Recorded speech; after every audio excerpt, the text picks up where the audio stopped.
How it do, how it be, how it is. Everybody, welcome in and welcome back. It's Tuesday for our summer series, and we return to episode 2 of Rise of the Planewalker. If you didn't know, we are currently in our off season. I am generally DMing 3 campaigns weekly, but what I do over the summer is I give the reins over to my trusted friendos, aka Ben Brainard and Offbeat Outlaw in this case, and they run summer series. So Tuesdays and Thursdays, 8 p.m. EST, 5 p.m. Pacific. You can find whole batch of new stories. If you like to get caught up, you can head over to the YouTube. It's called Longshot, and that's that. We also have bingo. If you didn't know, I think it was last summer with this very campaign that the chat manifested this fun, crazy idea called Longshot Bingo. And if you head over to the Discord, you can find memes, find a fantastic community that is as chaotic as it is wholesome, but also this mysterious bingo. I love to hear by the end of it who wins and all of that good stuff. We do love some bingo.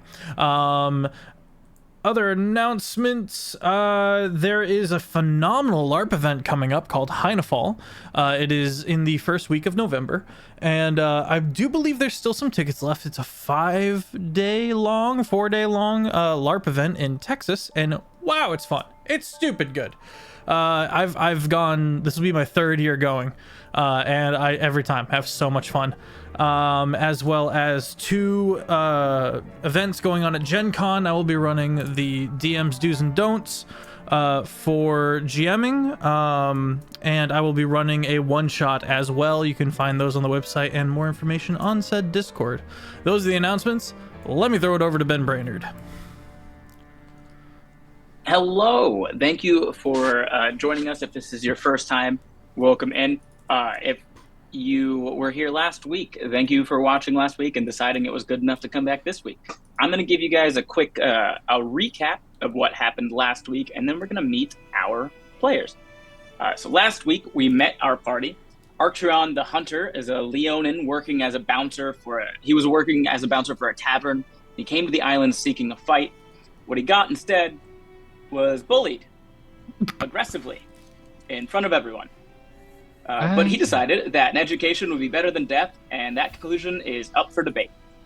Poppy, a floppy-eared goblin who found a lizard in the woods, came to the island seeking power for the lizard. His name is Chester, maybe, and if you ask Poppy, he's an all-powerful god. Again, that conclusion is up for debate. Estel is a woman who came to this island straight from book talk. That's our best guess, anyway. We don't know how she got here, we just know she came here with a book and some trauma. Call her Captain America at the end of Endgame because she just wants to go home. Adaline, a Warforged made out of natural elements with free will and a hole in his head, is here because he thinks Skyfe is cool. Does he want friends? He definitely thinks Elis is cool, at least. That's the thing about free will. I guess he knows why he's here, and that's all that matters. And speaking of which, Elis, a woman scorned, has come seeking to learn under the tutelage of the world's most impressive artificer. Unfortunately, he's dead, so she'll have to settle for 3 to 7 seconds worth of his ghost? You might not believe me when I say this, but that conclusion is up for debate. Now, let's meet our party. We'll start with you, Poppy. Right. Hello. I'm SmolBirdLex. I'm playing Poppy. And we are... My brain just stopped. We're... we didn't do the time jump yet? We're... Not yet. No. Not yet, okay. So we're going to start with y'all's first day, more or less, of training. Okay, bet. Poppy's definitely excited. Poppy woke up out of bed. They're in, like, the corner of their bed while Chester's in the nesting pile of pillows and blankets on the other end. Chester's living the life, bro. So go ahead and introduce yourself. If you want to add a couple more things about, like, how Poppy is feeling after last week, and then call on another person to do the same thing, and then we'll... I'm SmolBirdLex. You can find me at SmolBirdLex. And Poppy, after the last session was definitely excited, just thinking about all the gifts that they could give in the pursuit of godlyhood for Chester. This is just very excited about the benefits that Chester will be receiving when they get more powers. I'll pass it over to Estrella. Well, Estel is dazed and confused, much like I am in real life, and but she is really looking forward to learning and hopefully making some friends along the way. You can find my channel on TikTok and Instagram, and here on Twitch has the same username of QueenAstraea. I do a lot of comedy and teach on fashion history. Pass it to Elis. Hello. Hi, I'm Kiki. I do stuff. You can find me at KikiDoesStuff all over the internet, or KikiDoesStuff here on Twitch. We're having some charity streams. Check out tune in this Friday for the first one of a series of them, so that'll be fun. As for Elis, she's just been locked away in her pub this entire time. No one has seen her except for Adaline. And he has to drag her to the mess hall to eat, or will occasionally just come in bringing food. Like, It's usually that. No, yeah, nobody sees this girl outside of the pub. But yeah, so that's basically all she's been up to. Nobody knows what she's doing. And I'll pass it over to Chezaidan. I am Chezaidan. You can catch me at Chezaidan on literally everything. Not doing anything crazy recently. I will be heading to the Oregon Ren Fair this weekend, mainly just Saturday, so catch your boy as a slutty pirate. Arktreon was last being comforted by Adaline in the mess hall after feeling very defeated after that brutal beating and a bit of a lesson. And yeah, he's willing to learn. Pass it on to Sir Feffers. Hey, I'm Sir Feffers. How's it going? I am yep, same. Lexi, you're right. It's real. It's hard. It's hard. The brain cells. I went last too. It's a giant 404 error, all of us. Adeline does not Those XP noise. have memories. He is also, correct me if I'm wrong, Ben, one of the newest Warforged brand new technology, but I don't know who made me. I don't know how I tick, even as I am not myself an artificer. I'm just a ranger, got some sniper capabilities. Somewhere between Groundhog Day and Jason Bourne, I think, but mostly the comedy angle, I think. He's very unintentionally intimidating because his personality is very like, yes, hello, and then he spooks easily and will pretend to be rocks. I can be heard this episode, which is nice. I definitely messed up my audio last time and I was a little frustrated about that, but we're back into it. All you can do is go up, chat, onwards and upwards. So that said, let me throw it back to Ben. Hello. To answer your questions very quickly, no one is exactly sure. Are you the newest technology? Guns are pretty new, so you have to be kind of like new-ish, but also at the same time you're made out of like bones and stone and stuff. So those are not new by any means. The only thing that freaks people out is they also don't know where you came from. They don't know who built you, and they don't know how you have free will. That's not a thing that constructs usually have. I just have a lot of feelings. Oh, and you also have a hole in your head, and that's true. Yeah. It's a little disconcerting. That's fascinating, Arktreon. We just reach With in. Don't do that. The hand's gone. With that being said, let's jump into the story. Arktreon, you wake up to the sound of a door slamming open. There's a very brief moment that passes before you remember where you are. You're in a schoolhouse in the city of Archid on the island of Laurent. Your body aches. The healers made sure you didn't suffer any major injuries. They closed the slashes on your chest and fixed your broken nose, jaw, and ribs, but they didn't refresh your battered muscles.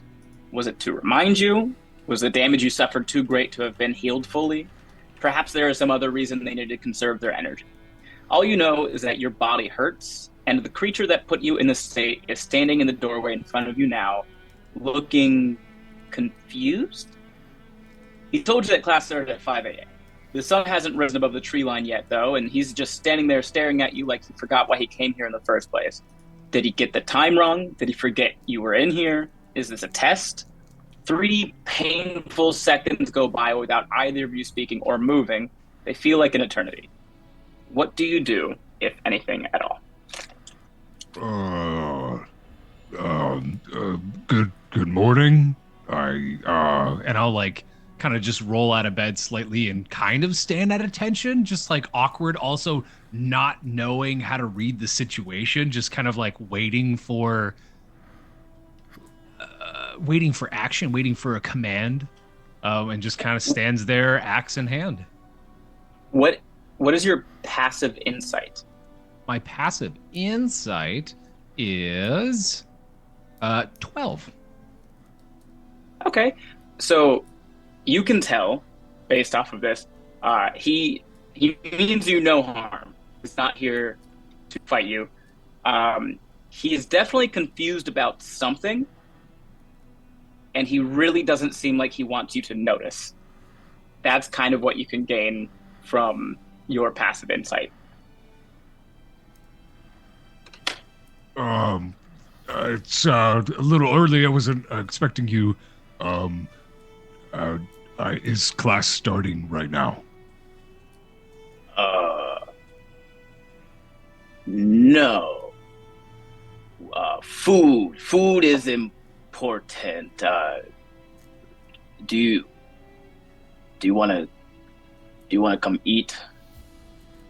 Yeah, absolutely. Yes, I am famished. After you, and I just kind of like usher, because he's standing in front of the doorway, so I'm just like, yeah. After you. Actually, and he points to the back of the schoolhouse in the room you're in, and there's like a trap door that's back there, and he walks over and he picks it up, and there's a staircase that goes down, and he does not explain any of this to you. He just starts walking. Secret tunnel. Secret tunnel. Arktreon will kind of, as he watches Shaxus kind of make his way down the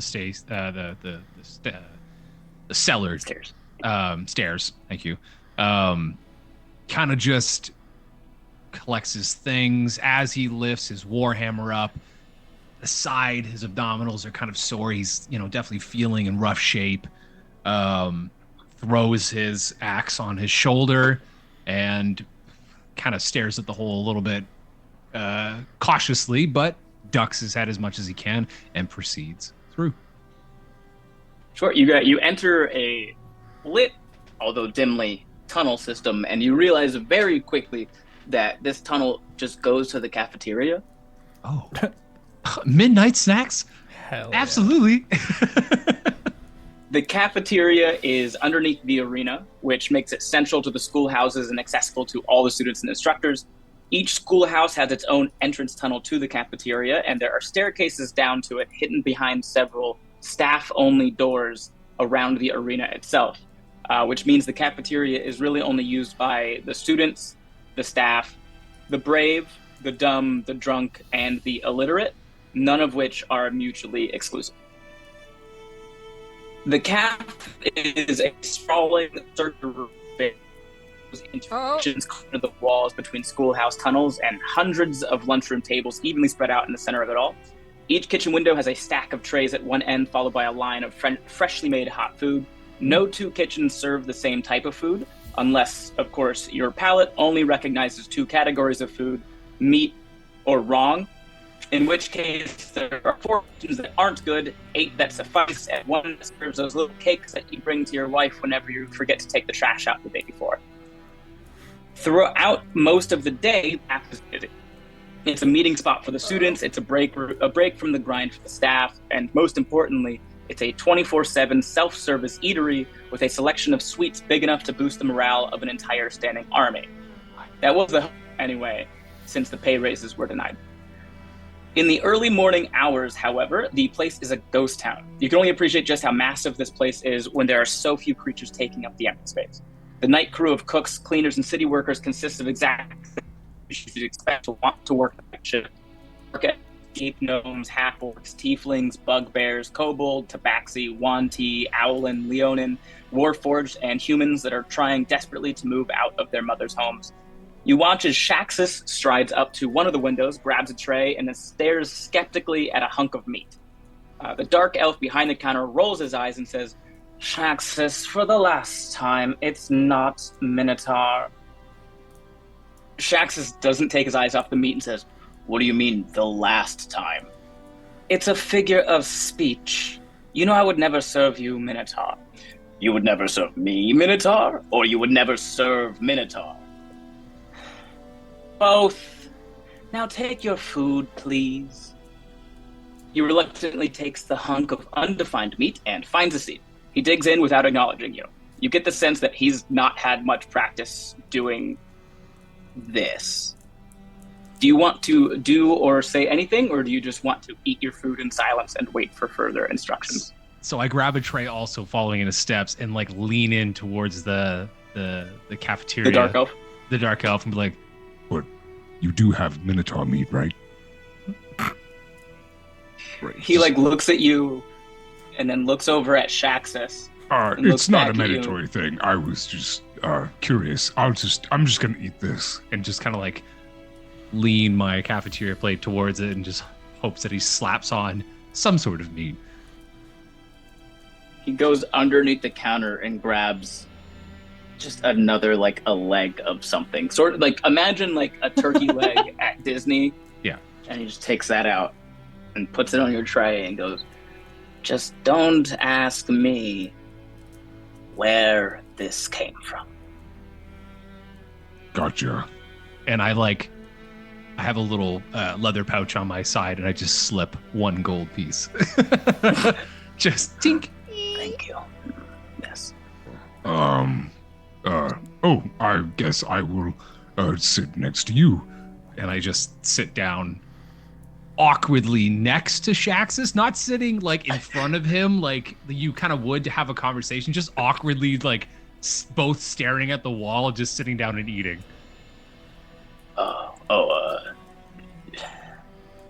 Shaxus like pointedly looks up and just to make eye contact with all of the empty tables. And then like looks back at you and goes, "Oh, yeah, okay, you can."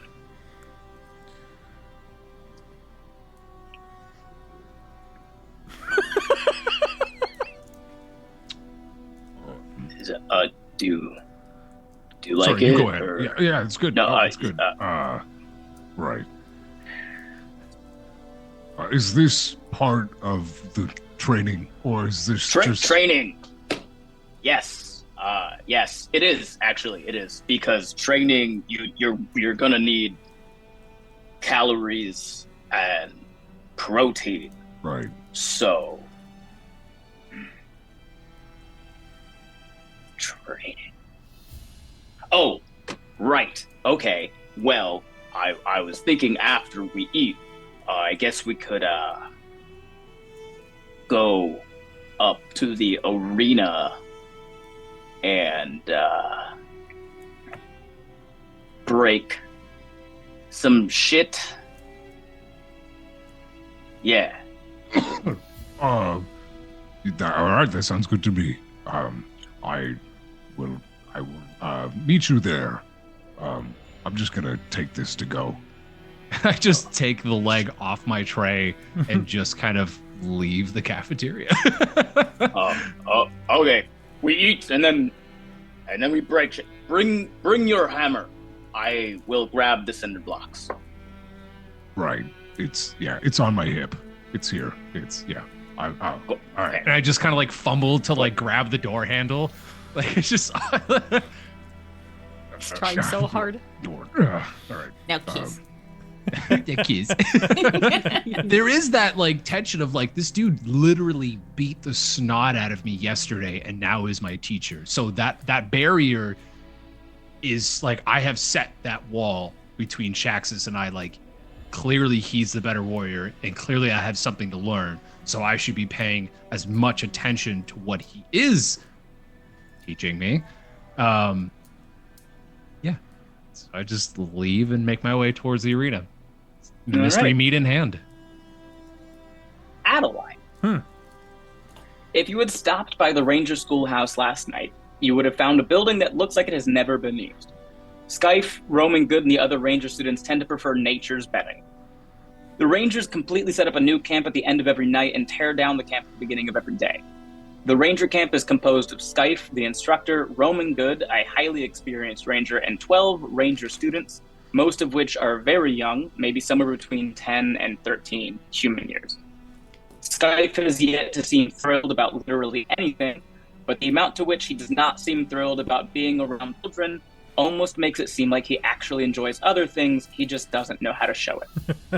Skyfe, being a wood elf, only needs 4 hours of rest each night, and due to your sentry's rest, you were able to watch as Skyfe spent about an hour securing the perimeter of camp and then stretching before descending into his Fey trance. You also saw him wake up this morning, stretch for 30 seconds, eating trail mix and donning his equipment. You don't need to be all that intuitive to tell that this man has a routine and will not respond kindly to being interrupted.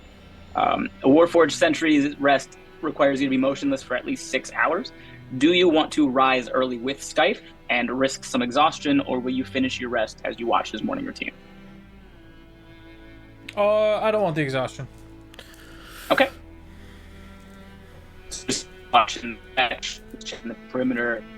He's eating his oats, his overnight oats, as the kids say or do. I don't know what it is. I saw it in the show.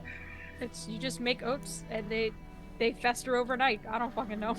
It's literally making oatmeal, but you just let it soak in milk overnight It's instead of cooking really it to good. soak. It's very weird. Mhm. And it says Adaline sleeps like a rock.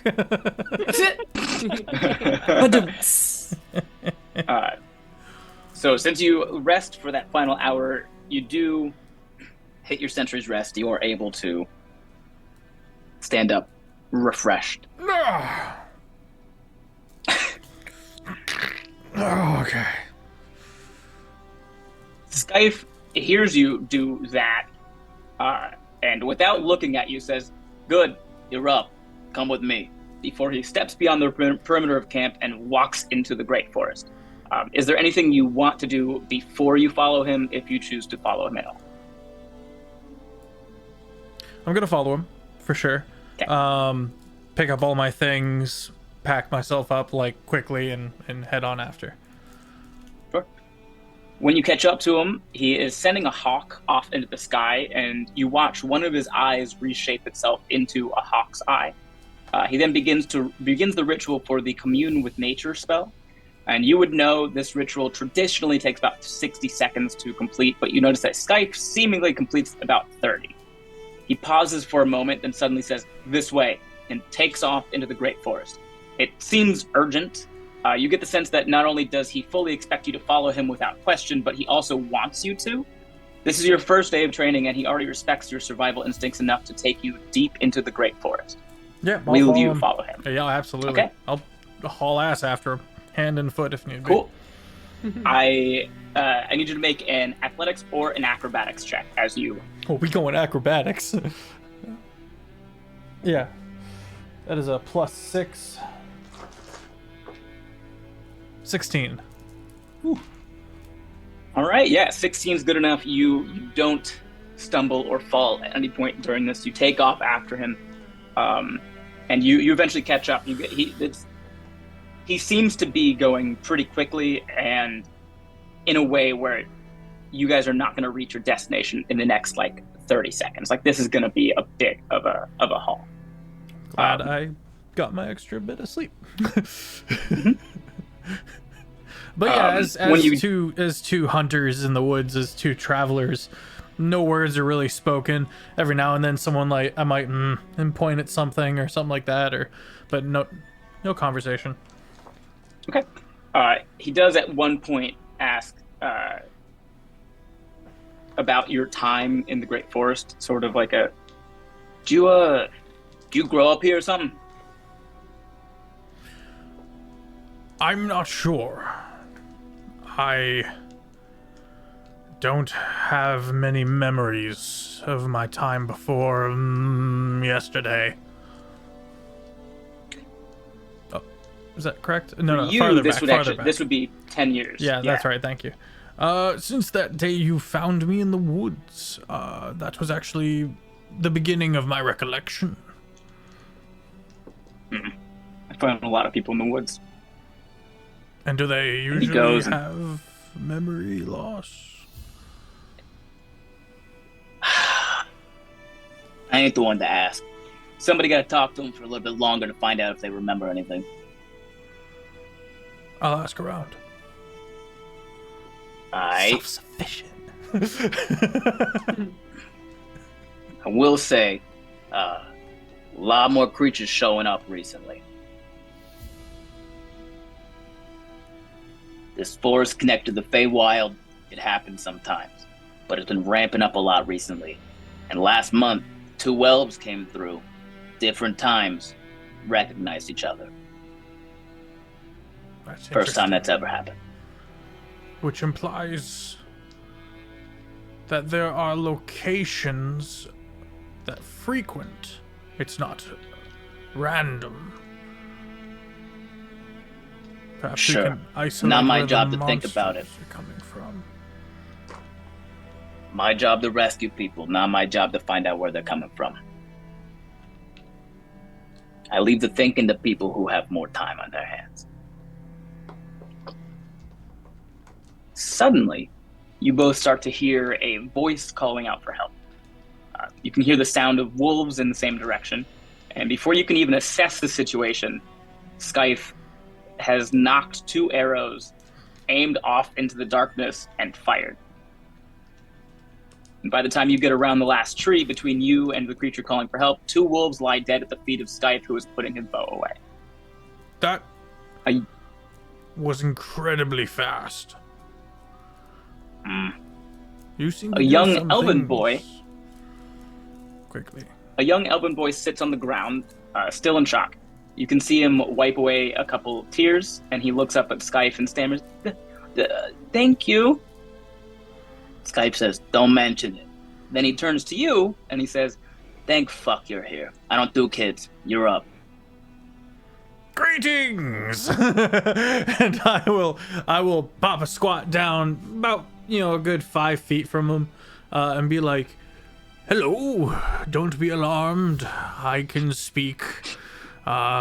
Everything is going to be all right. You're in capable hands now, and you are safe. We are going to need to move you to a better location. What is your name, child?" My name is Lex Murphy. Lax Murphy. Well, Lax, my name is Adaline. It's a shade of green. It's my favorite. What do you recall? What if you don't mind me asking, we can talk later if that's easier for you. I was just walking, and then there were wolves, and then you guys are here. Do you think your home is nearby? Were you walking away from maybe a farm or a town? I was coming from my house. It's not over there anymore. I'm gonna take my big fluffy coat. I'm talking fluffy coat, and put it on him. Like weighs him down a little. I literally told Lexi, "Get me the Bane coat from Dark Knight." But He hands a little clay action figure that he made back to you. oh, thank you so much. I'll reach forward and put it in one of my coat pockets. Are you gonna take me back? Yes, come on, to get up. Home? There's Okay. a strong young lad. And as I assume we start making our way back towards. Okay. What was the name of the village you were from, or the king maybe that was ruling, or queen? Oh, I'm 4. Right. How about this? What is your mom and dad's name? Your parental figures. Mom and Dad? Well done. Well done. He's a smart young man, this one. Come on, we're gonna take care of you. It's gonna be okay. Do you like soup? Yeah. I've always wanted to try soup. You'll have to tell me what it's like. And other such strange bantery bits. As you guys are making your way back to the village, or to the town with this child, we're going to pop over to Poppy. Poppy, you wake up with the sun. You are inside a building, but you likely wouldn't be able to tell had you not walked in yourself. Every last inch of wall, floor, and roof space is covered in plant life. The windows on the building are lined with flowers that bloom in sunlight and close under the moon. There are no school desks in the main room of the schoolhouse. The individual dorm rooms do have mattresses and pillows, but the mattresses are shaped like giant lily pads and sunflowers. They're like race car beds for vegans. If the sun hadn't woken you up, the sound of Willionaire yawning would have. He is a Leonin after all, and even though he spends much of his time taking the form of other animals, some habits truly never die. Any Druid student that hadn't already begun their day woke up with the title sound of an MGM movie. Good lord. Chester woke up to the title sound of an MGM movie. At the sound of a roaring yawn, Chester rolled off his mattress of pillows and landed on the overgrown floor with a soft but still quite embarrassing thud. He pokes his head around the side of the bed and looks at you out of the side of his eye with his head slightly down, trying to gauge whether or not you saw that. And you hear the voice of Willionaire call out from down the hall, "Good morning, my little begonias. Time to thank the sky." And a few voices ring out from some of the other students who stick their head out of the windows and shout, "Thank you, sky." And if you listen very closely, you can hear the Bard students in the schoolhouse on one side of you break out into a chorus of "Thank you, sky," complete with string accompaniment. This clearly happens often, and the Bards clearly needed inspiration from somewhere. On the other side of you, you hear from one of the fighter students yell, "Why don't we ever get to thank the sky?" And a voice you assume to be the instructor says back, "Oh, you can thank me anytime you want to." And the kid yells back, "I said the sky, not this guy. Ugh." It's got jokes. And the instructor says, "Oh, well, excuse me. Is there anything that you would like to do before walking down the hall to the main room with the other Druid students?" When Chester rolled, Poppy probably would have said, "About a 7 out of 10 landing, but you'll improve." And then hearing everything happen, Poppy just looks at Chester, just, "We're not doing that every morning." Just places their hands in front of Chester to have him climb in so she could place him in her hair. And he does so accordingly. All right. And then just gets up and looks at all the pillows and things and just like, "I don't have stuff. What am I looking for?" And then goes down. Okay.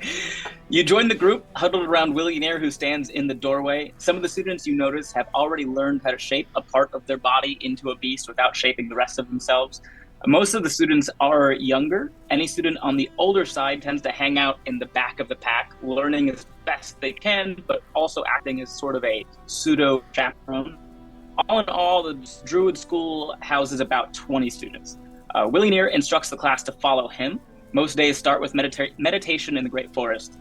He begins to lead everyone out towards the tree line. Some students race out in front of him, eager to be in the sunlight. While walking, Willionaire comes up to you, Poppy, points at Chester, and asks, "His name is Chester." Yes. Amazing, isn't he? "He is quite adorable. May I speak with Chester?" You may attempt. I've tried many times. Interesting. And he holds his hands out for Chester to walk into. Do you accept this?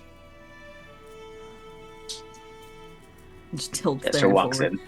in. And you see Willionaire go to cast Speak with Animals.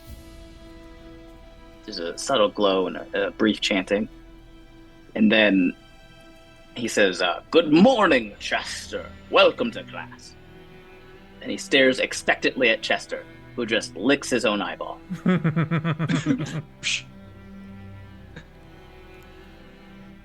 What an interesting fella. And he Yes. puts him back down in your hair.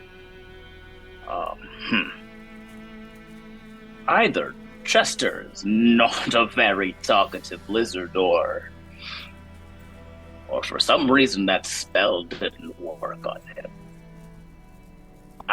I'm not sure. I've had other druids and other people try it, but I've come to the conclusion that he needs to evolve speech naturally, which will take a lot of time, and he's going to outlive most of us. But that's fine. He's probably immortal anyway.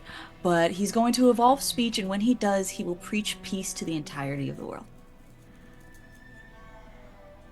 Let him cook. King shit. I am fascinated by your brain. What about it? I need it, though. You can't, like, have it or anything. No, I would not. Okay. After walking for a little bit, you come into a small clearing in the shallow edges of the Great Forest. When the clearing comes into view fully, you're immediately surprised by the amount of creatures in it. The Druid class is only about 20 deep, but there are clearly more than that here now. Looking around, your eyes fall on a creature in monk robes. Eyes? A Nixtiri. Oh. Oh, your eye. Your eye falls on a creature in monk robes.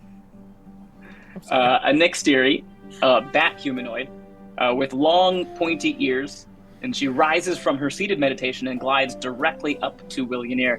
Principal among the list of interesting things you wouldn't expect to be able to see from space, you have the Great Wall of China, the Great Barrier Reef, and the smile that stretches across the face of Maisie whenever she gets to share a space with Willionaire, who she calls Bob, by the way, which is not at all his name. With the sigh of a man who has just realized he won't be finishing any of the work he sought to finish today, Willionaire says under his breath, "Oh, fuck me." And there you stand, next to a Leonin druid that has promised to teach you to harness a power you wish to give to a lizard, being approached by a bat with a smile almost as strong as her fists, and looking out at about 30 to 40 druid and monk students attempting to meditate in a magic forest. What do you want to do? Poppy's probably just gonna look around and see all these people, see like the children in the front and the elder ones in the back, and she's gonna initially look for a piece of sunshine for Chester because he's a little cold from being away from the sun, and just, do I pick my spots? Is there like assigned seating or something? I heard someone mention that earlier. I'm not sure what that means. But also, octopus arms? Is that now or later? You are an eager beaver. I see that about you. Beaver? Okay, yes. It is a figure of speech, I understand. I probably should have clarified that first. Find a seat anywhere in the woods. There is no assigned grass, and we will be teaching you very, very shortly about, how you say, octopus arms. Yes. Just stretching her arm up, like hoping it'll just happen. It's going to be, I need, step one truly is to meditate within the forest and be one with nature. We're gonna enjoy some sun, Chester. And then just goes and finds a patch and sits like a lizard and just splays on the ground with Chester in a sun patch. Yes, Kiki? holding my phone up so I can have service. Oh. Thought you were raising your hand to speak to the class. No, I have a hotspot, and I cut out literally right as you were talking. Well, good news is no more talking. Excellent. Yeet. That makes 2 of us on hotspots. Let us hope they hold. The Floridians are being The poor fucking Floridian. profiled by the internet. We make it happen no matter what. Prejudice to Floridians. I don't remember casting this bad is- internet. I cast Ooh, bad that might have white. been mine. Can you cast good hotspot? Listen, I only Script know how club to shows cast up. spells. I don't know how to undo them. Speaking of undoing something, as Poppy settles in with the monks and druids, Estel, you are woken up very gently by a hand on your shoulder. It takes you a second to remember where you are and who this elf woman is, which may have shocked you momentarily, but you know this person is safe. Looking around, you can tell that you're in a pretty standard, nondescript single bedroom. It's a nice full bed, a nightstand, a desk with a lamp, a wardrobe, and a bookshelf with exactly 1 book on it. Giovanna says, "Good morning, Estel. I have good news and bad news. The bad news is I asked around last night and nobody is sure of exactly how you got here or how to get you back. A few ideas we could try, but nothing exactly concrete. The good news is you popped up into the best place in the world. You can stay here for free, you can eat for free, and you can learn some techniques with me that might help you get the power you need to get back home. Also, I've asked my friend Serena." Giovanna is cut off by the sound of the bubbliest voice you have ever heard, coming in from the hall saying, "I heard that. You said we were friends. I knew you actually thought that." Giovanna sighs, drops her head, and whispers, "Shit," as the physical embodiment of High School Musical theater floats into the room. While Estel is watching this, she's slowly but surely taking the blanket to cover her head and wrap herself so it's just her head. She's just standing in like bewilderment / terror. When I say this person floats in, I literally mean float. That's Serena exactly is all the more reason. Serena is an air genasi. When you look down, at some point her legs stop being legs and start being air. If Casper the Friendly Ghost existed in this universe, Serena would have a new comfort movie. Oh my goodness. Serena gives Giovanna a big hug, and you get the idea that Serena might be the only person in the world that is allowed to touch Giovanna against her will without dying a painful death. Without letting go of Giovanna, Estelle claps while seeing this act of love, but covered between 2 blankets naturally, so it's not really making a noise. She's just astounded by such display of friendship.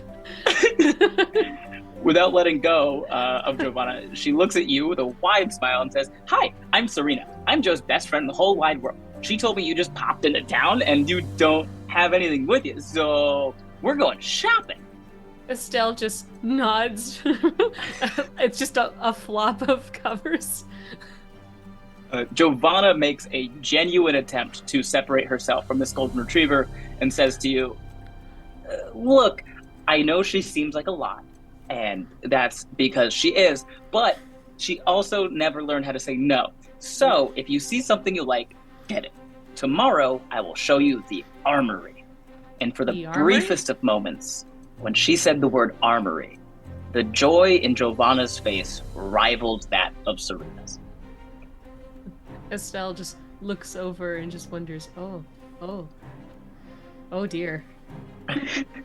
How much armor could you possibly have in one? I have options? After about 30 seconds of struggle, Giovanna finally gets released from Shawshank and brushes herself off. She steps back into the doorway and says, "If you guys get back before school is out, the Paladins and I will be in the Rogue House. Lakire is doing his backstabbing lessons again and requested some healers." And she catches She catches the look on your face when she says backstabbing and follows up very quickly by saying, I know, but he says it's both a good rogue and life lesson. I told him he could probably learn it just as well by reading Judicus Kaiser, but anyway, you girls have fun. Serena looks at you and says, are you ready to go? Estel just briefly goes, can I get changed, please? Oh, yeah, of course. She's just like sinking slowly but surely into the covers, and like her face is just turning beet red. You want me to? I'll wait in the hallway. I'll wait in the room. I'll wait in the hallway. And she like stumbles out and closes the door. And I'll just be out here. Estel just shakily gets up and just like ricochet, rocky movements. She makes her way over to the closet, puts on her stuff as fast as humanly possible. She right before leaving though, she like pats herself to be like, oh, my money, and then she realizes, oh wait, it's on the desk. She gets her stuff from the desk. She looks in the mirror, quickly like make sure that she doesn't look like she just rolled out of bed, and just tries to open the door only to realize she doesn't know if it's a push or a pull, and she struggles for Doors in this place. You guys have doors? You're getting everybody. She opens it only to realize she may or may not have accidentally hit the person in front of the door.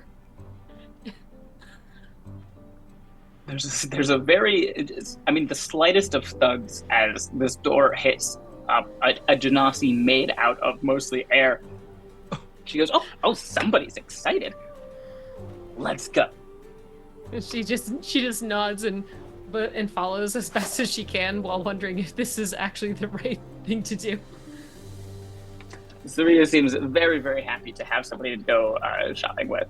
And while you guys are on your shopping excursion, we're going to, before we see what our self-appointed new Dean of Students has been doing in the lab, we're going to check back in on our enemies to teachers duo.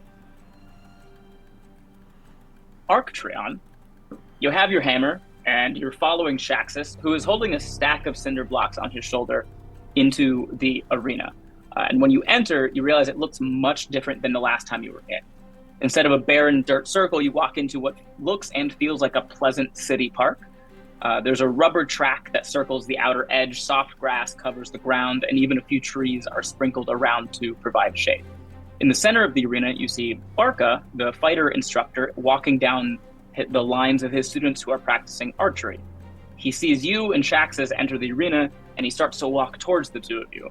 And he calls out, Shaxus, you're not on the schedule today. Shaxus pauses for a moment and says under his breath, there's a schedule? And he looks back up and said, yes, I am. No, you're not. Okay, well, I am now. I will show you where the sign-up sheet is after class. Just move over a little bit. We only need one target. We're doing ranged practice today, Shaxus. Shaxus, who, may I remind you, is holding a stack of cinder blocks on his shoulder, looks genuinely confused by this and says, yeah, so are we. Barca, equally confused now, says, you brought a hammer and cinder blocks. Those aren't ranged weapons either. Well, not with that attitude. Show them, Arktreon. And I, without hesitation, I take my warhammer and throw it at one of the archery targets, shattering it to pieces. I need you to make a roll, actually. Yeah, if you could roll just an athletics check for me, please. Ooh, athletics check. Athletics is +7, so what do we got here? That was 19, 26. Woo. Yeah, with a 26, you wheel back and yeet this thing on a line.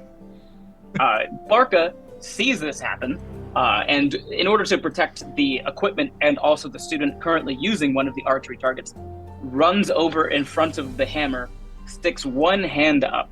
By the way, doesn't look surprised at all. In fact, he he looks like this sort of thing just happens to him all the time, and he's been practicing his disappointed dad face. He runs in front of the hammer, raises one hand, the hammer stops mid-air a few feet in front of him.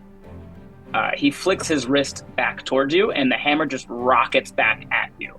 And he says, "Fine, you can have one target, but after this, I'm showing you where the schedule is." And Shaxus actually reaches out and grabs the hammer out of the air as if he spent his entire life playing hammer catch. And he turns to you and flashes you a smile, and then looks down at the hammer and says, "This thing is heavy. You hit me in the face with this?"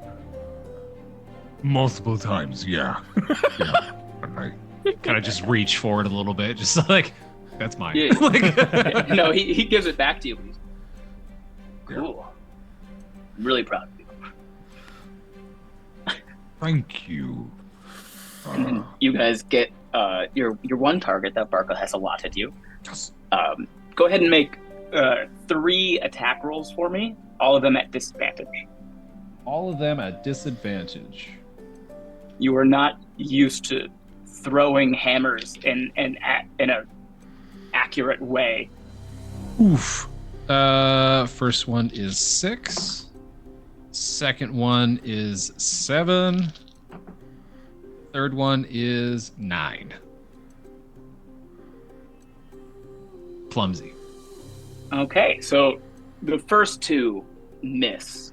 I mean, it's missed. You get a little bit closer, and on this third one, you nick the side of the target, which, I mean, it completely destroys the bale of hay that was meant to catch arrows.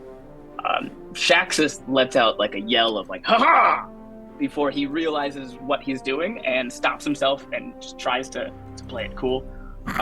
And you hear down the line one of the fighter students yell, "Why don't we ever get to throw hammers?" And Barca answers, "Because we aren't scary enough to not get yelled at about the cost of damages to school property." And as you and Shaxus walk down to get the hammer back and also reinforce the bale with cinder blocks, you catch a very small smile on Shaxus's face, and if you didn't know any better, you might even say there was a tear in his eye. Okay. Even me, I wouldn't even know how to take that. Arktreon also he's just trying to like get a read on Shaxus, whether he's like happy that I'm here. Does he know what he's doing? At this point, he's just happy that he's being taught, and he's just taking this as like, he's like, I've thrown a hammer before, but he's enjoying this. So I'm just gonna keep trying to do my best here. Sure. If you'd like to make an insight roll, you are welcome to. I'd love to make an insight roll. Woo, 21. 21. Sure. So it's a 19. What you kind of get is this is all fairly new to Shaxus. You can likely put together that he has never had a barbarian student before. So he's learning this as he goes. And there's like this conflict that he has of like wanting to be happy that someone has like stuck around long enough to want to learn from him, and also trying to keep up like that gruff barbarian exterior of like, no, I don't smile and laugh. That's stupid. And you probably wouldn't need insight to tell he does not know what he's doing. He has the vaguest of ideas on like what kind of like worked for him, but he's winging it. Okay, Arktreon is just kind of like, as we're kind of reinforcing, put the cinder blocks up. So, you've clearly had quite a few students underneath your belt, huh? Oh, me? Yeah.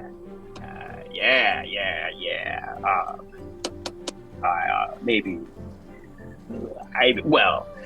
I mean, a lot of students have come, and you know, some of them don't graduate. Or... I cut him off because I just kind of toss a cinder block at him while he's trying to gather some thoughts. I'm like, Don't worry, I'm having fun too. and just tie the hammer to my waist, stack a few more cinder blocks up, and head back to a ranged distance. I'm here for this bromance. You hear very quietly under his breath. You hear very quietly under his breath. That was so stupid, Shaxes. Chad's like, no, kid. Enemies to teachers. Yep.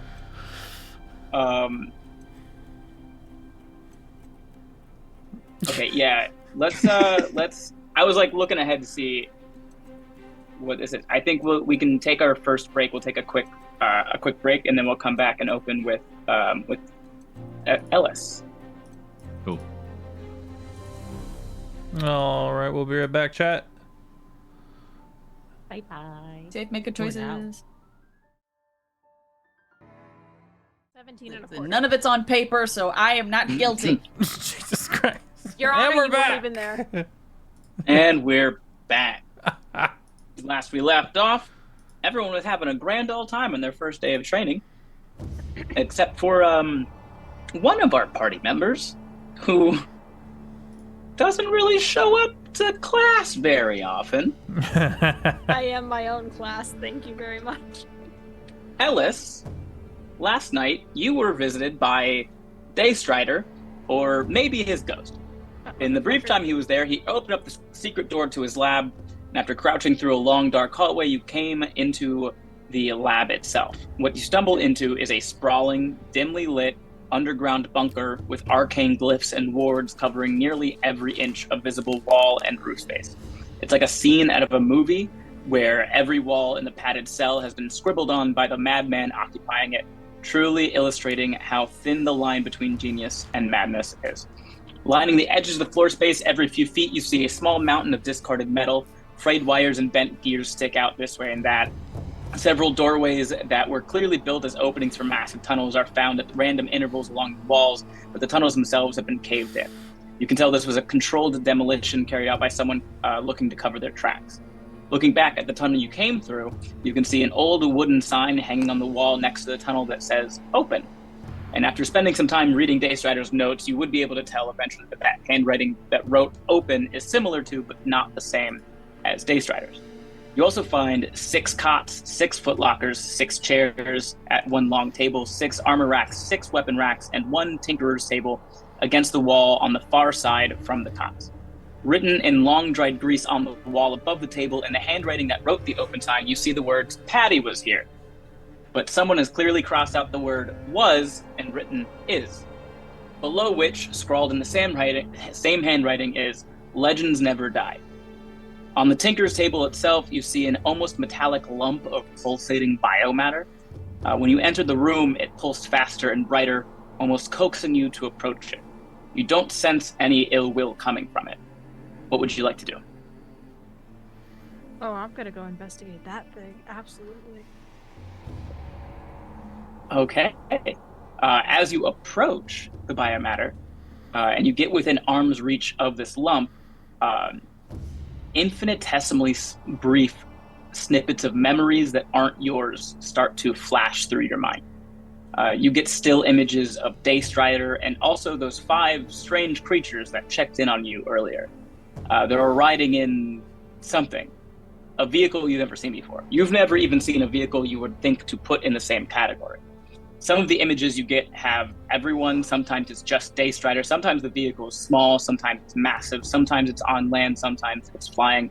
All these images leave your mind just as quickly as they were put there. You have no idea what is going on, but you get the strong sense that this thing wants you to touch it. Will you? I'm gonna just kind of like take a cautious hand out and kind of put palm up, like I'm gonna scoop it. Okay. So you reach toward the biomatter, and as soon as you make contact, you can feel your energy being drained from you. Before you even have time to react, though, the biomatter moves first, wrapping itself around your hand, moving up your arm and finally spreading across and covering your entire body. And although you feel completely drained, you also feel physically supported. Looking down at yourself, you can see this biomatter has formed itself around your body, sort of like a suit. It feels warm and comfortable, like it was built specifically for you. And after a couple of moments of chaos, things settle down, and you can move freely again. What would you like to do? Is it still on me? Mm-hmm. Fully covering you. Oh. If this was a type of, as this was a day that you would need your cane to support yourself, you suddenly don't feel the need to have a cane to support yourself. Yeah, I let go of wind chime, my cane, and I like gently let it kind of fall to the table, and I'm just like walking around like, what the fuck? That gnome left his goop. Ah! Ah, damn! I left my goop. Elis is venom confirmed. Okay. Damn symbiotes. Off, sit, back. Just start trying to wipe it off of myself. You can attempt to make it move, I suppose, or shape it and get it off you if you'd like. Yeah. Just like start scooping it like weird putty.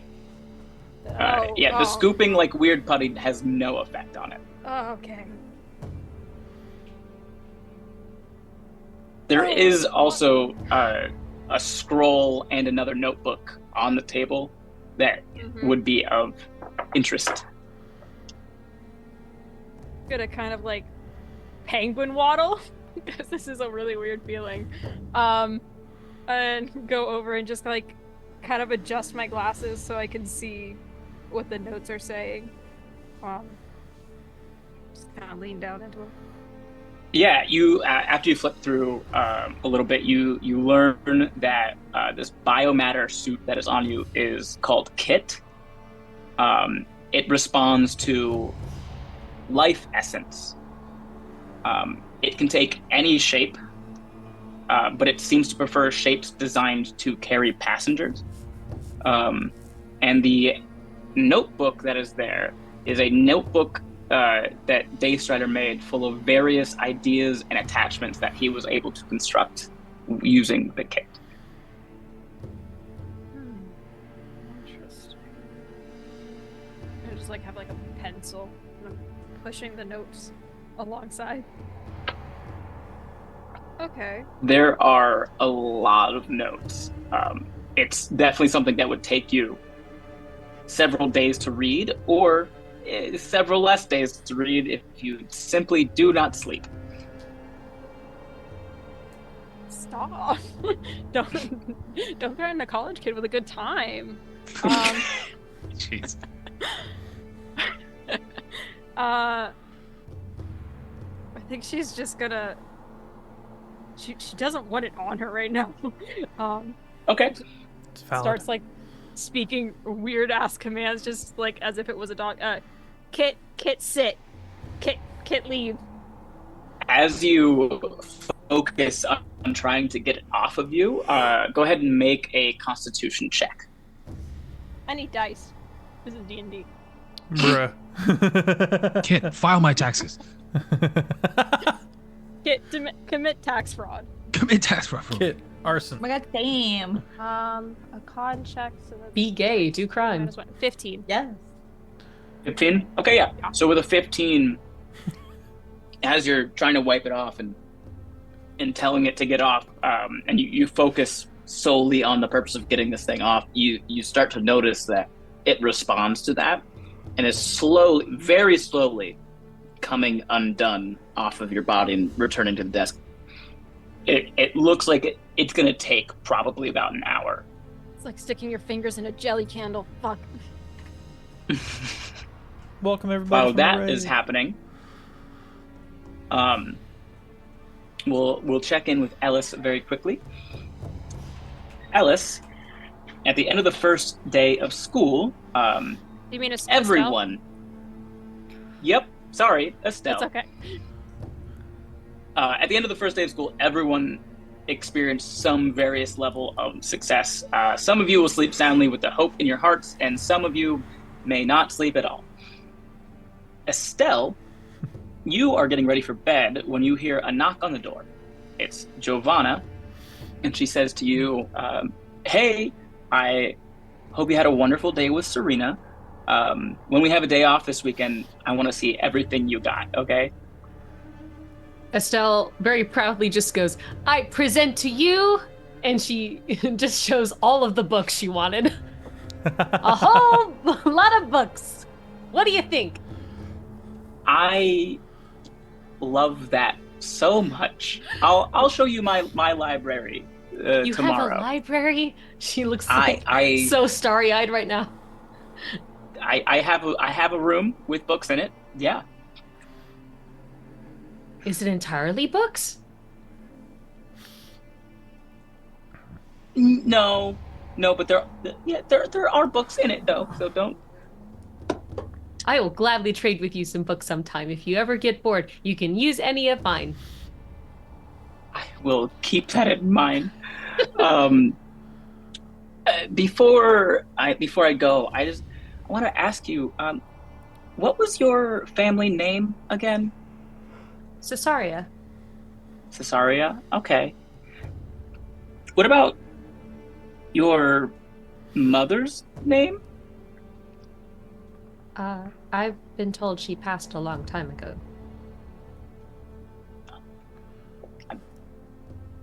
I'm really sorry to hear that. Thank you anyway. You should. Are you asking because you're just searching through records? Yeah, I'm doing some research, and I thought maybe that could help. Thank you. I really appreciate it. I'm sorry for all the trouble. Is there anything that I can do to make it a little easier for you? No, I don't think so. I think just being yourself will do great. Estelle pauses a moment before she remembers. She pulls from underneath her dress the one amulet of her family crest, and she points to it and she goes, "Maybe if you can find this symbol attested to it, it should make it a little easier since all the noble houses have a symbol." Yeah, thank you. And she takes it. I'm sure this will help. You should get some rest. We have a long day tomorrow. Estelle nods and she gives like a very curt vow of goodnight before she closes the door, and she just breathes in and breathes out like a huge excess. And then she immediately crouches at the door and just goes, "Did I just do that? Was I supposed to do that? Am I supposed to?" She doesn't know if that was actually the most trustworthy thing she just did to a complete stranger, in essence, but she again takes another breath and she tries to brush her hair back, and her breath hitches a little bit. She feels her head a bit, and she gets up, walks over to her desk, and there is a potion, and she has to just do a bloop, and she just takes a sip, and she sighs again, looking at the time, realizing she may have missed it by about an hour. She puts the bottle down, she sort of dusts herself off a bit, and looks over to her books again, and just immediately big smile again, just so proud. And she just grabs one immediately before hobbling over to the bed to try to read something. Adorable. And not at all predictable. Yeah, you're right. We are now going to skip ahead about 3 to 5 months, and I want to give you guys a chance to sort of give us a little insight, a little description of what maybe those 3 to 5 months of training would look like for you guys. So this is not mandatory. You don't have to explain it. However, if you'd like to, open floor for anyone. Feff. Adaline. Due to the nature of my subclass, a lot of my studies revolve around mentally splitting my mind in two. And there will be exercises that start off with I need you to believe this thing with everything in you. but I also need you to believe the exact opposite at the exact same time. And then more difficult things where it's like, all right, envision a room, hide a rock in the room, and then the other part of me has to try to find the rock in the room. And even more and more where it's like, okay, I've been in this forest for 10 years, hide in the forest, try to find myself in the forest. And it's this kind of this dual mind, nosebleed kind of mentality, that is kind of the core of my training, as well as, of course, normal ranger things, going throughout the woods, finding people, finding strange things, doing exercises, a whole lot of precision practice and stuff like that. Yeah. All right. Anyone else? Yes. Arktreon. We can't hear you. We can't hear you. You are muted. You're muted. Thank you. It starts off like a little bit of like a school montage of just various awkward training exercises orchestrated by Shax between Arktreon, and it's just levels of like stupidity that kind of grow to like a brothership of like, let's see what we both can do strength and athletic wise. So it started off as this kind of like this kind of awkward teaching, but kind of has ended in this kind of companionship. Like they've definitely grown to more of like a friend and comfortable state. It's no longer awkward lessons and, you know, weird wake up times. It's very scheduled, very structured. And I've started hanging out with the group a little bit. I've started eating with Adaline at certain times, hanging out with Poppy, trying to read as best as I can with Estel. And Kiki is, I guess, maybe just trying to like, I'm trying to guess whether it's like avoidance or just that's their type. So I've been like keeping space, but also just kind of having conversations. So I've just kind of tried to, Archtreon, outside of his kind of brutish nature, is still a social creature. He finds that like, if he is in a fellowship or a companionship or a group, that becomes his family for the time being. And then if he has to move on, he moves on to the next adventure. But so forth, he's tried to kind of be friends with everybody here. Adorable. Oh, and then one specific thing. Ooh. In the last stages of my training, Sure. you guys were not in the Coliseum, you were not in the arena, but there was I'll leave it as a sound of like an explosion and this demonic sound. Ooh. And I'm going to leave it at that. Hey, yo. That's it. I'm done. That was so good. Anyone else? Yes. Poppy. So one of the first things that Poppy does is tell everybody about how amazing Chester is. The first story, of course, being how he felled a creature 150 times his size, and anyone who heard 100 was clearly lying. They didn't hear the other half of the story. And talked about how one time he mind-controlled a waiter to give extra food, and it definitely wasn't just someone being very kind to a tiny little goblin and her friend. And other times of grand adventure and grand feats that Chester has definitely done all on his own. One of the first things that Poppy actually does transform accidentally is her eye. Somebody tried to grab Chester by the tail and immediately turned to them, and her eye shifted into something. They couldn't even tell. She had no control over it. It looked like it was trying to turn into a hand coming out, and it just slipped back, and no one has ever touched Chester since. Oh my god! Oh, God. That's sick. In response to that, Willionaire would probably have said, "Oh, terrifying! Do it again." Just, huh? Do what? Okay, never mind. Never. We will get there. And the entire time, just anybody who's willing to listen to Chester's stories, or the stories about Chester, automatically Poppy considers a friend. It's like, oh, you want to hear the word of Chester. Adaline would 10 out of 10 be down to hear Chester stories. Oh, I can already see Poppy Estelle just going would to be- Adaline. Oh my god. And then Estelle would one be at the time front of the Chester was line talking to hear all of this. just She'd be telling like sneaking over the rocks just to hear the tea. A lot of the younger Druid students would want to be interested as well, and also just one fighter student, just one younger fighter student goes, why don't we get a class pet? I'm not a pet. Okay. Okay.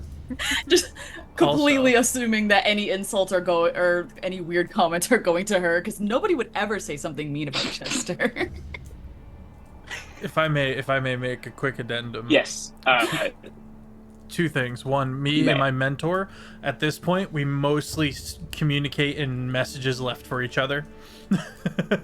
And that's preferable for him, so I'm good to go there. But also, I 100% would always be checking in on Elis and just bothering them and bringing them food and stuff like that. And then feel free to chip in here, Elis, but I feel like there'd be a few times where I'd be in the cafeteria with the squad and being like, we gotta go bug Elis. And they're like, who's Elis? Let me introduce you to Elis. You know, and just the next time I come knocking, there's just 4 of us. Everybody's head Alice like is sticking suddenly in the gone. door one by one, and then just like Arktreon's head at the top, just pushing the door in. Estelle immediately like going starry-eyed at all the inventions and tries to reach like a Oh my cat. Or Oh. Alice has the anti-social social club unwillingly forced upon her. You're welcome. I Elis think- or Estelle? Yeah, Elis, go ahead. I'll go. I think for the past few months, Alice, while spending most of her time underground trying to morph this biomatter, and it's getting to a point, and then it's like following the instructions, like, wait, is that still gnomish? Is that dwarf? What the? No, and it's like reading IKEA instructions, but they're all in Swedish. And she keeps trying to get it right, and it's almost perfect, and then not quite. Balls it back up, puts it together. But keeps finding these little intrusions of people. Oh, okay.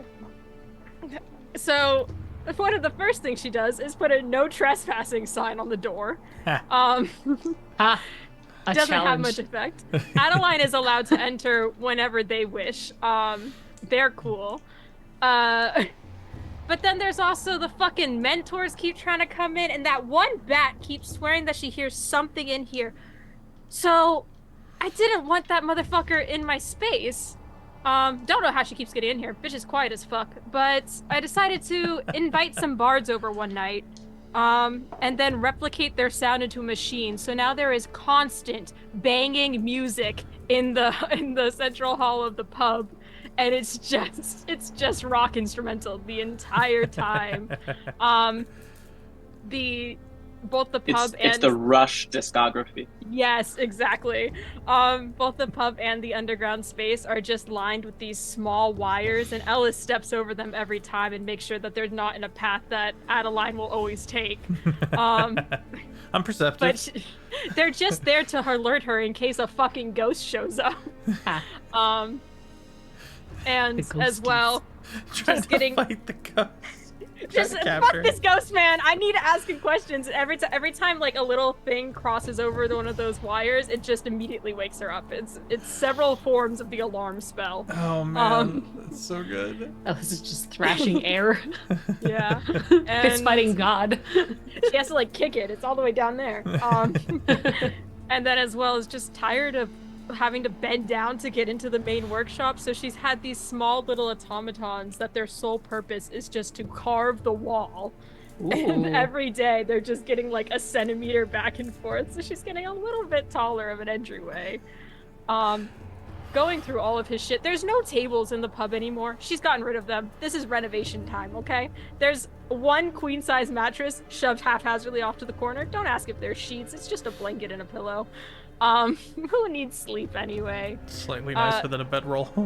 The alcohol is untouched. The alcohol is perfect as it is. Nobody needs to fuck with it. It's beautiful. And it's just consistently going up, seeing Adaline's there, going back down, going back to work.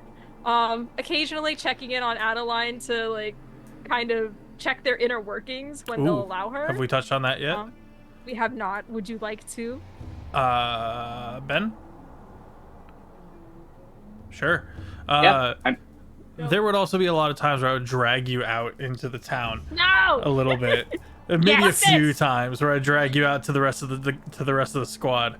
And I think it would take a good while. I think it would take a good while before I was officially comfortable enough around you to let you take a peep in the back. But would definitely have a moment one night of just like, all right, well, let's see what comes of this. I mean, if you want me to see what's wrong with you, I do kind of have to tear you apart a little bit. But usually when people make constructions, there's some form of a panel or an inner working that's easily accessible. So I'm sure you're the same. Right. Doesn't seem Well, if you're confident you can put me back together, that's what I care Yeah, it's about, just like Legos. ultimately. But I would love to be able to recover my memories. So Right. let's risk it. Yeah. Okay. Just get like a comfy seat. Just kind of. Actually, I'd probably just lie down, face down on the floor, take my shirt off or whatever. I don't know. Just... She has you like lay over a table at one point because she's not tearing you apart on the floor. Just like puts like two tables together and says, "Lay on this." Wisdom. Dumb. Yeah. There's a few instances of her tearing apart Adaline very meticulously, very very carefully. Kind of more of curiosity rather than I just want to see what it does. But it's pulling it apart and being like, okay, this connects to this. I'm not going to touch that one. This isn't what we're looking for, and like kind of pops it back and goes to another section and pops it. At one point, realizes that there isn't any circuits related to memory, at least in his back, in his center console. There's nothing that she can find there.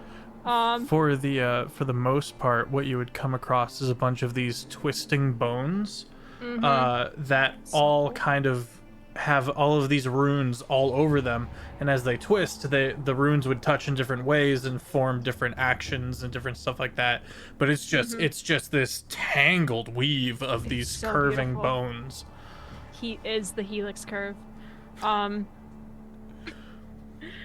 But yeah, I think after a while she just like starts tearing different pieces of you apart and it's like, this isn't one of the... Can I take your head off? No response. The light's out. I'm not hearing a no, but I'm not hearing a yes. Did I break him? Wait a second. I'm up to a make car sure battery. everything's together. Like... Make sure everything's back together and then just like taps him on the face. Hey. Yes. Hello. You still with us? Yes. Did you Hey, begin? Rock. Did you fall asleep? Can you do that? No, I'm not capable of the sleep. Okay, well you were not with us for a second, so welcome back. There's a long moment. Any progress? None on this. Okay, this is not, there's no easy way to ask this. Can I take your head off? Oh, yeah. You were surprisingly calm about that. It's just a head. It's just one of my limbs, really. I mean, that's, you know what, that seems to be more important to other people. That's fine. It's a hole. It's You like a also wood have chipper. All right, I'm gonna make sure not to shove my head through that, my hand through that. And like, kind of grabs him by one side, and much like a child's twist cap, has to like push down and twist. I say. Oh God, you're still active? Mm-hmm. Whoa. It tickles. I can Okay. taste now. Yeah, right. Bill, you know what? This is actually freaking me out right now, so we're going to check on that later. Ah, Yeah, that's a. Okay. you plug it Oh. back in.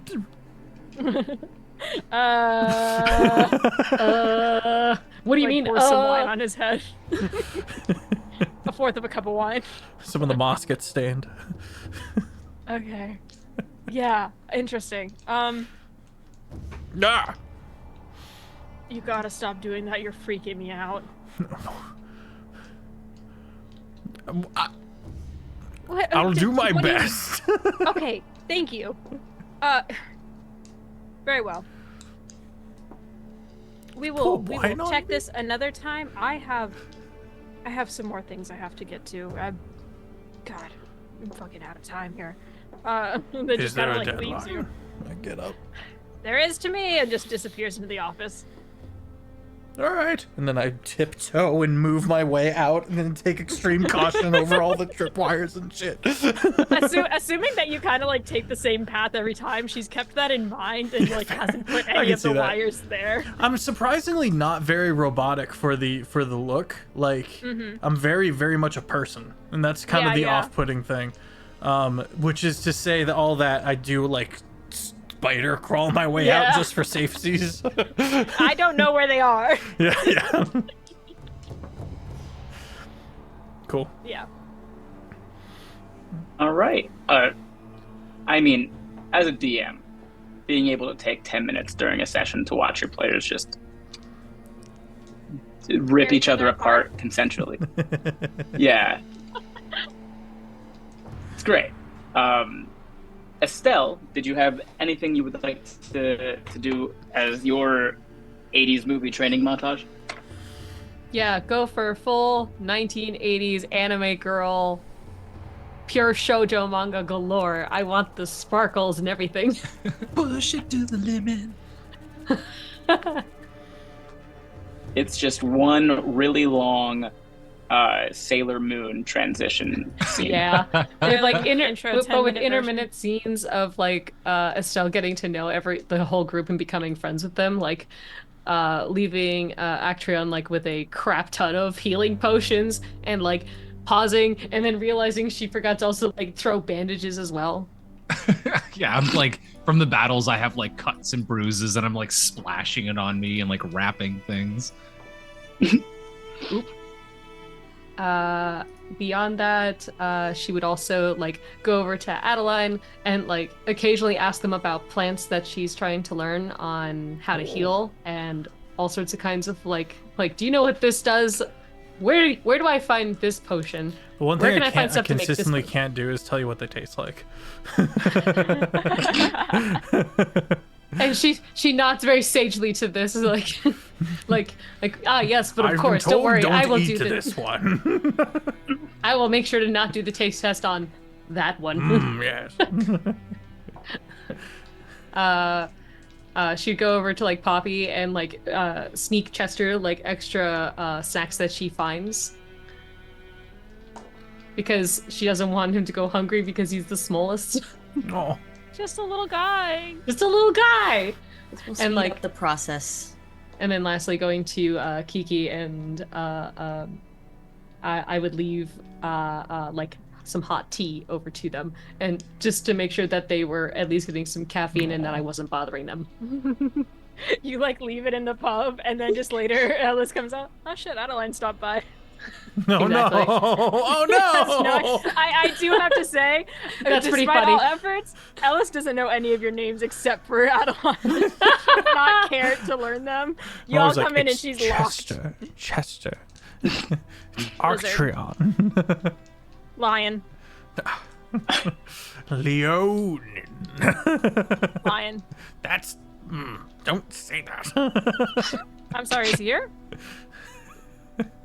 I can hear. I can hear. You're Get rumbling out. off in the distance. Yeah. It's about this time as a big demonic roar somewhere off in the... No, I'm just kidding. Still like blowing up half the school at one point with a powerful spell accidentally. It actually happens at the same time.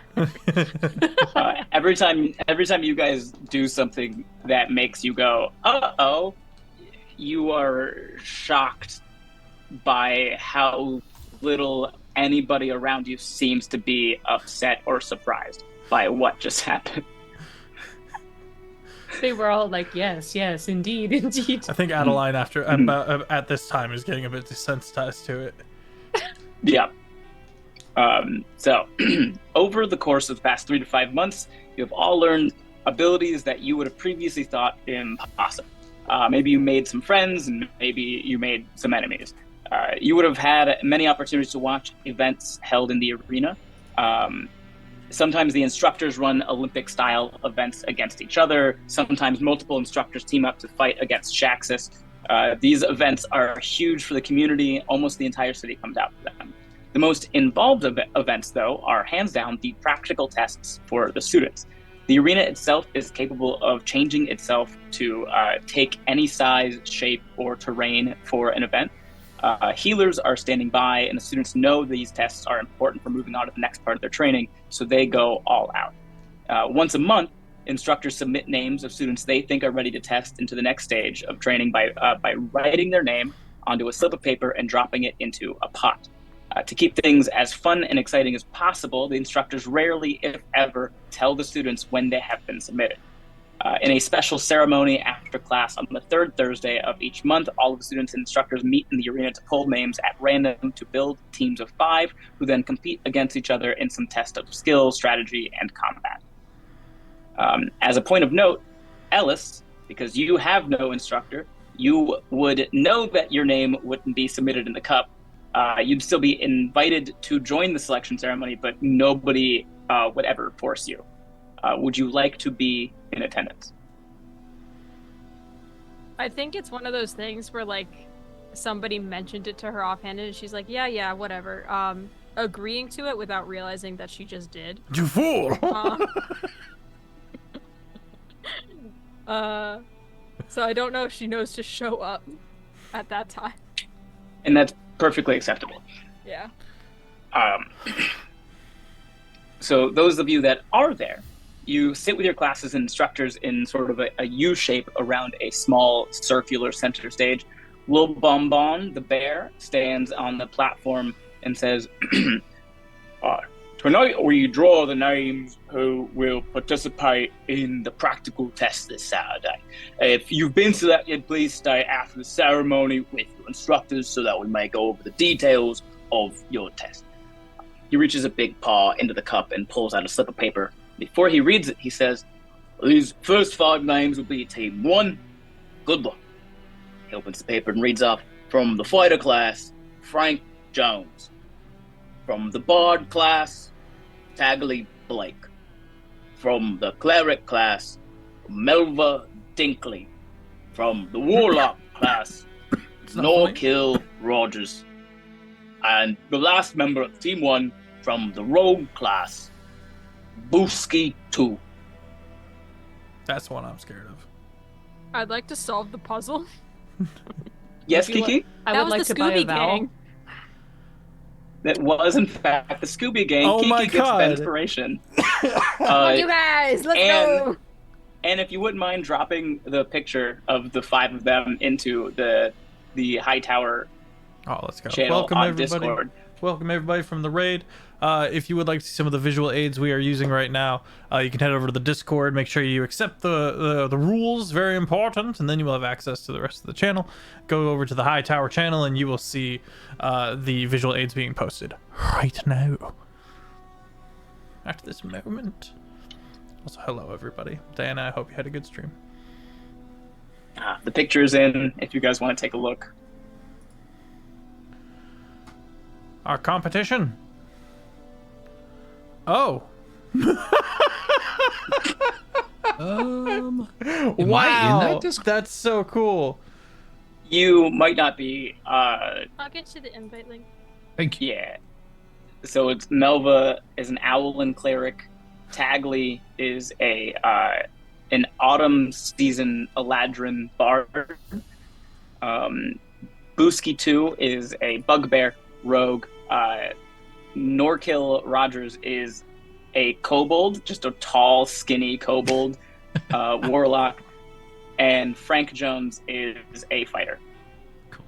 Beautiful. That's amazing. God, they're so A human fighter, by the way. Lil Bonbon then grabs the next sheet and announces, these next 5 names will be competing against Team 1. From the Ranger class, Adaline Wary. Oh. From behind you, Adaline, Skype says, you know the rules. Winner, you can't come back. This is something you've heard him say a lot, but you've never actually seen him enforce. I'm gonna get to do the creepy head 180 around. He goes, have I failed you yet? Not that I've told you about. Well played. Back on stage, Lil Bonbon is reading off another name. From the Druid class, Poppy and Willionaire, you can't submit. Willionaire cuts him off and says, he's a lizard. Okay. Poppy and Chester. Chester, are you ready? From the Paladin class, Estel Cessaria. Estelle immediately shrinks a little, but nods very slowly nonetheless. Giovanna and also the rest of the Paladins would give you a big hug and cheer you on. Much like everybody. So every time a name is called, there's always like a cheer from that class. They clap when the movie's over and when the plane lands. Yeah. From the... Lil Bonbon's voice trails off for a moment. He shakes his head and looks closer at the paper in his paw. And he starts again. From the Barbarian class, Arktreon the Hunter. Yeah! And me and Shaxus grab each other's shoulders and give a solid headbutt. He is a minotaur with massive just horns jumps on up. his head. His horns go through the mane on either side, so it's just like... Right before you guys cheer, there is it goes dead silent for like the briefest of moments because everybody is shocked and confused. There's never been a barbarian submission before because there has never been a barbarian student before. And as you guys like hug and chest bump, headbutt, Shaxus starts laughing as well and goes, You other 5 might as well quit now. My boy's gonna win this whole thing and pass the test by himself. In which Lil Bonbon says, that's not how this works, Shaxus. Proud dad! Proud dad! First of all, you're getting that ref? That was clearly a pass. First of all, he will have a team. Second of all, winning the match does not necessarily mean every student on the winning team will pass the test, or even that the students on the losing team will fail the test. They'll all be graded separately based on how well they handle the task and use their abilities. And Shaxus goes, yeah, I know that. I was just hyping him up.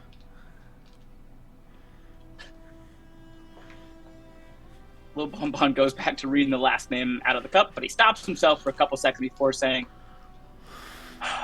this one doesn't have a school on it, and it's only a first name.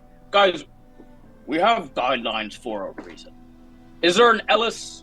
Who has Elis? Oh shit, I'm gonna start running for Elis. I'm gonna start running. No, stop. Don't run. Just come back, please. You know who Elis is. Is she a ranger student? I will go get her. No. No. She's an artificer. Okay. And she's in her study, working. She's not here right now. She needs to know. An artificer student? Yeah. Yes, okay. We will tell her. You stay. Yes, of course. Stay. Of course. I assume she probably just put her own name in the cup. Anyway, everyone except for the 9 that are here and their instructors, please, you are You are dismissed, and those that I called, please stay. Everyone just kind of like... There's some excitement. A barbarian and an artificer student are both in one of these for like the first time ever. So everyone's like, "Oh my god, what's going on?" And they still haven't seen Elis, so they have no idea like what's going on here. And they never will. Our job is to get her out of there. Just, I'm in the group. fucking walls. Yeah, come on, I'm in the walls, bitch. Well, just get in the sack. They're in the goddamn walls. Lil Bonbon puts all the paper slips back in the cup and turns to address the small group standing there. Says, "Congratulations on being submitted by your instructors. Your test this Saturday will be a 5-on-5 capture the flag game. But of course, the flag will be one of your instructors. You must protect them while attempting to capture or kill the other team's instructor. Obviously, we don't want you all trying to actually kill any of the instructors, nor do we want to wait around the whole time while you try. So there will just be a damage threshold that will achieve killing. The rest of you will have a Death Ward spell cast on you. If at any point your Death Ward breaks, that counts as a kill. So please just lie down and wait for help. We don't want to have to ask our clerics or paladins to push themselves.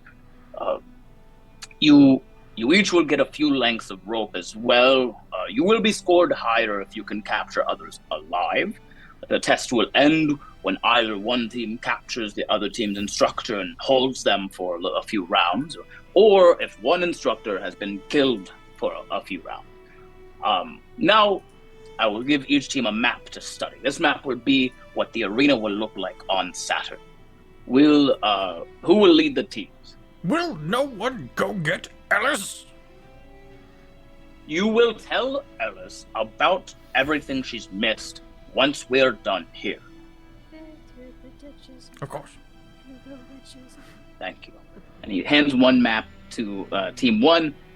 Frank Jones steps up and takes it. And he hands another map towards the 4 of you. Who will step forward? If no one else will, I'm happy to. Adaline? Okay. You step forward and take the map, and he asks the both of you to stand there for a moment. He pulls out a gold coin, and he asks Adaline, he asks you, heads or tails? Tails! Never fails. And I'll hand the map to Arktreon. Okay, Like, roll open a it, but it's upside d20 down. for me. Roll a d20. Yes. You gotta flip it around. 20.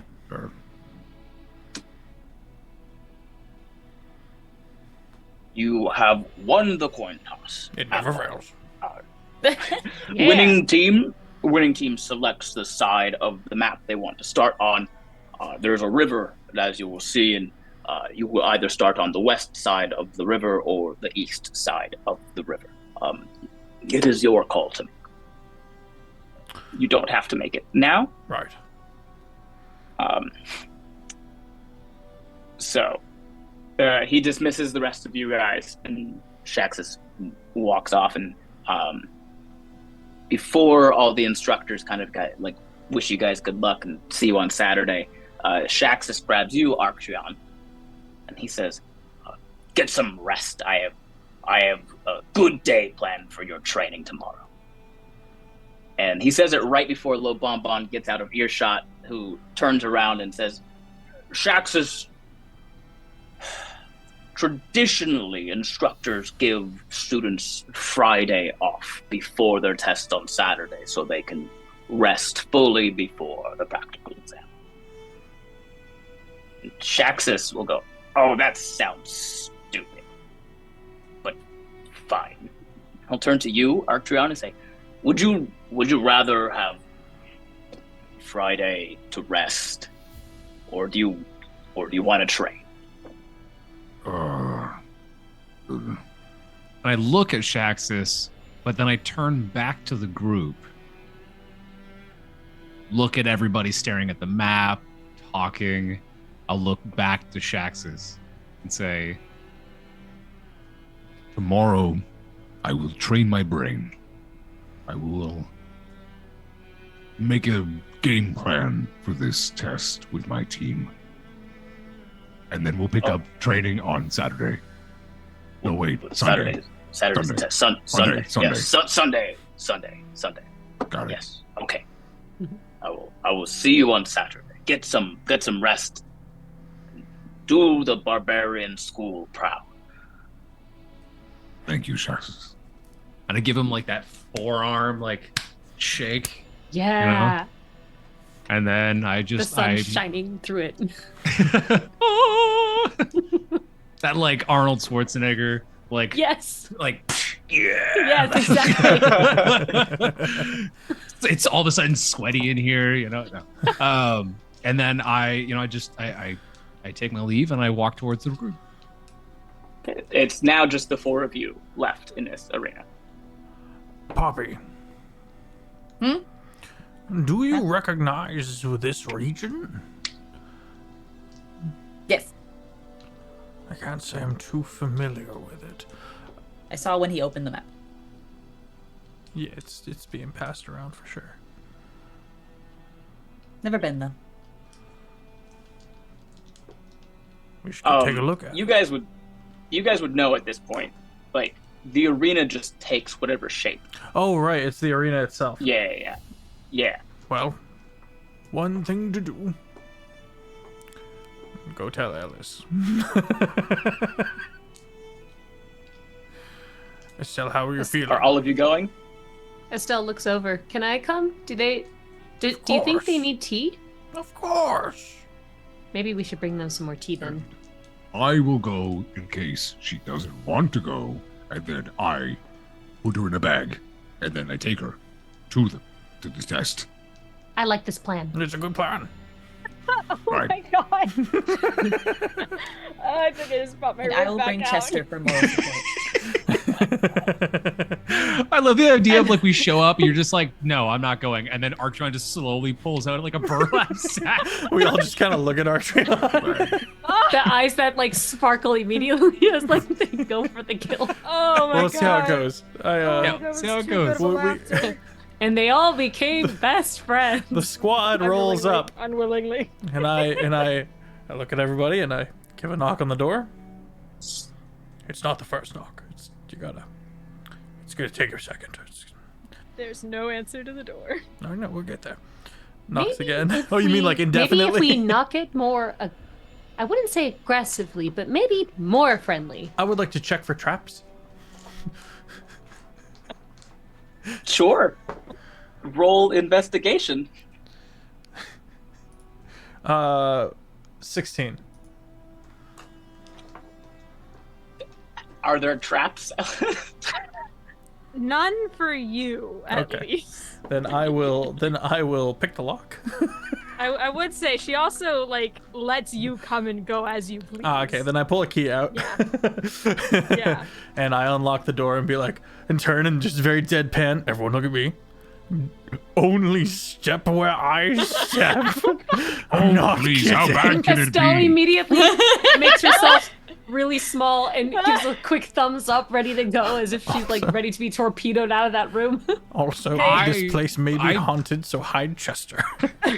I brutishly It's open the haunted? door Hey, and Beth, take a this is, come on, it's just an open room here. So I'm just like, oh please. If we, And if open we, the door and take its clumsy bunches of steps. Oh, there he goes. a brave, and that's a brave, brave Clumsy Can I man. have your bunch of hammer? sex for you. If you know. What should we do about his will? what happens? there's just I call so- dibs on his stuff. There's a lot of ringing in Ellis's head is what's currently happening. Just multiple traps are triggered. You set off a lot Just of all alarm spells. Estelle immediately like fumbles really quickly through her stuff to like grab healing potions again. Don't worry, Arktreon. Archan. I at least hope I can heal you before the fight. The traps don't seem to have done anything. This Oh my whole God. time! Hey, Maybe it's a delayed reaction. Maybe if I throw the healing potion now, it might just like neutralize it. How are you So, feeling, like- Arktreon? What you would experience is kind of the same thing of like stumbling through knotted fishing line, essentially. Oh no. So you might just be a bit tangled up there. And there's a small, like, electromagnetic current, but I don't think it's getting through your fur. So You're just Okay. chilling. Yeah. you feel like a light singing going on The at your mane ankles. is even poofier. There's Yeah, you have like- static electricity, mate. and I'm just Estelle this just giant goes, fuzz I think ball. we need to get a hairbrush. See, it's not that bad. Estelle Alright. immediately when goes over to like touch it, and she gets like static electricity to fit from the because of the charge. Arktreon's foot catches a heavy wire, and like a drawbridge just comes barreling down. Oh, no. And the only thing that you hear from the inside of this room is just the thud he makes hitting the floor. Ow. I think from You're that, fine. It's just a glass healing potion just bonks me on the head. bonk. Think. After you like hit the ground with the thud, there's like a few seconds of silence, and then a little bit to your right, there's this giant metal contraption, and you just hear the soft, and then suddenly an eruption of rock music takes over. Is Down on that the- classical music they're playing? I think it would take all three of us to pick Arktreon back up. Oh yeah, Oh, probably. okay. Chester, give me your strength. We're like all dragging him, like, And heave. oh, he. You're The like, wow, electric he's so current's much still going. lighter. I'm pushing myself up. All right. Elis! Elis! You're gonna get a very light sounding of just like angry clunking at a rapid speed, and then just like slamming open the office door, is Elis holding like a metal string in one hand, a ball of goop in another, and also like holding her ribs right now. What the fuck are you doing? Good evening. Is it? You were summoned. You're covered in. What is that? Don't. Are you all right? No, you scared the shit out of me and my rib popped out. I fucking like take the metal looking string in my hand and I whip it out and then attach it to my back. And Adaline, you may have seen this before. There's a bunch of little metal spines that come out and wrap around what would be her lower rib cage, and then the rest of it trails up her spine as she activates her metal back brace, which is just a metallic spine.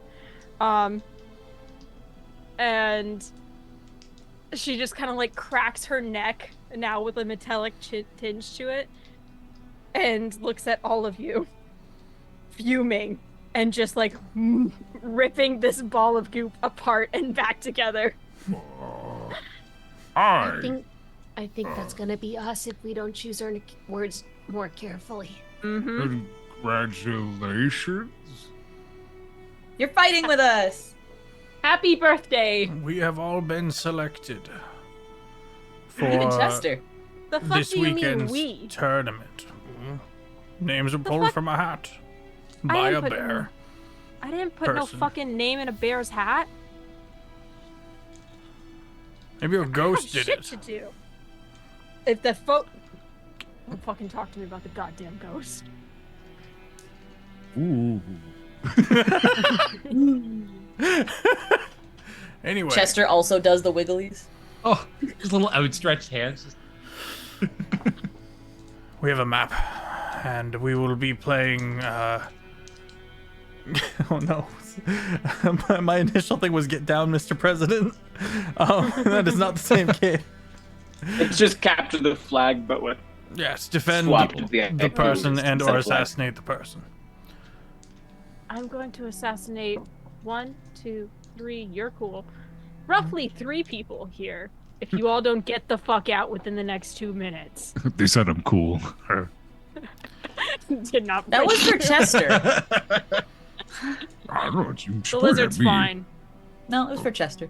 Oh, well, I'm cool. You are cool. I think you're cool. I think you're cool. And you smell nice. Thank you. Thank you. Everyone not leaving. Yeah, we're just having our own conversation. Yeah. Oh my god! I love the idea of get out. We're like, ooh, it's cool. Like, this is I great. will in fact go Is this- over Are these and all your books? put out four glasses and pour some shots. No, that's not for guests. No. We are not guests. We are students. No, you're fucking We are guests. friends. We are your friends. guess Even we don't better. hear. No, friends. no, I don't remember ever using that word. Come and have a actually. toast. Your But you your said the ribs word, so will now feel it's much now better. now it's happening. No take I did not. I did No not take-backsies. actually. No, incorrect. I come over and I put glasses in hands and then offer it to Alex. We have work to do. I have work to do. You all have elsewhere to be. Arktreon shoots. Well, he doesn't shoot. He laps the shot, does a big stretch, reaches behind his back, pulls out a burlap bag. Well, Estelle takes the shot, gives a quick thumbs up, and proceeds to use a book as a pillow. Oh my god. And with that, we're gonna go on This break. goes one of two ways. Elis.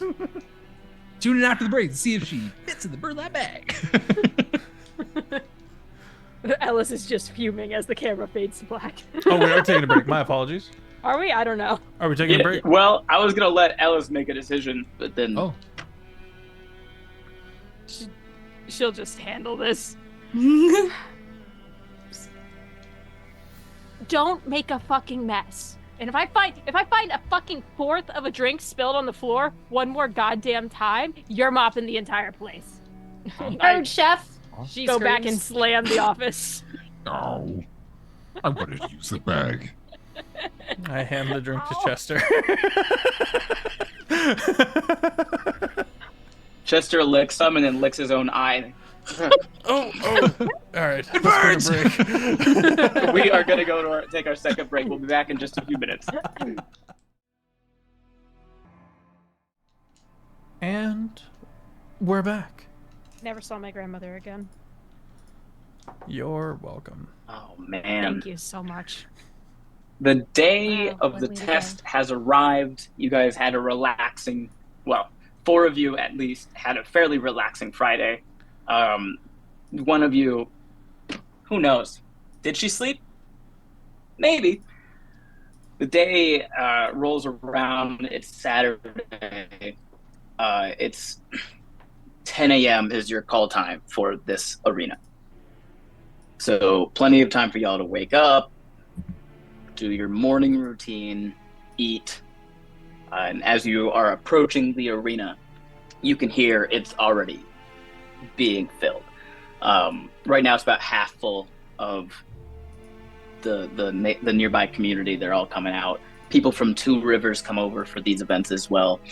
And you know that once you enter the arena on the west side, there's going to be an hour of a grace period for you guys to set up, talk amongst yourselves for as far as like planning and study goes, and strategy. And then after the hour, there will be a bell that will gong, and the test begins. With that being said, you guys enter the west. Shaxus has volunteered to be the VIP that needs to be protected. And he is just happy to be here.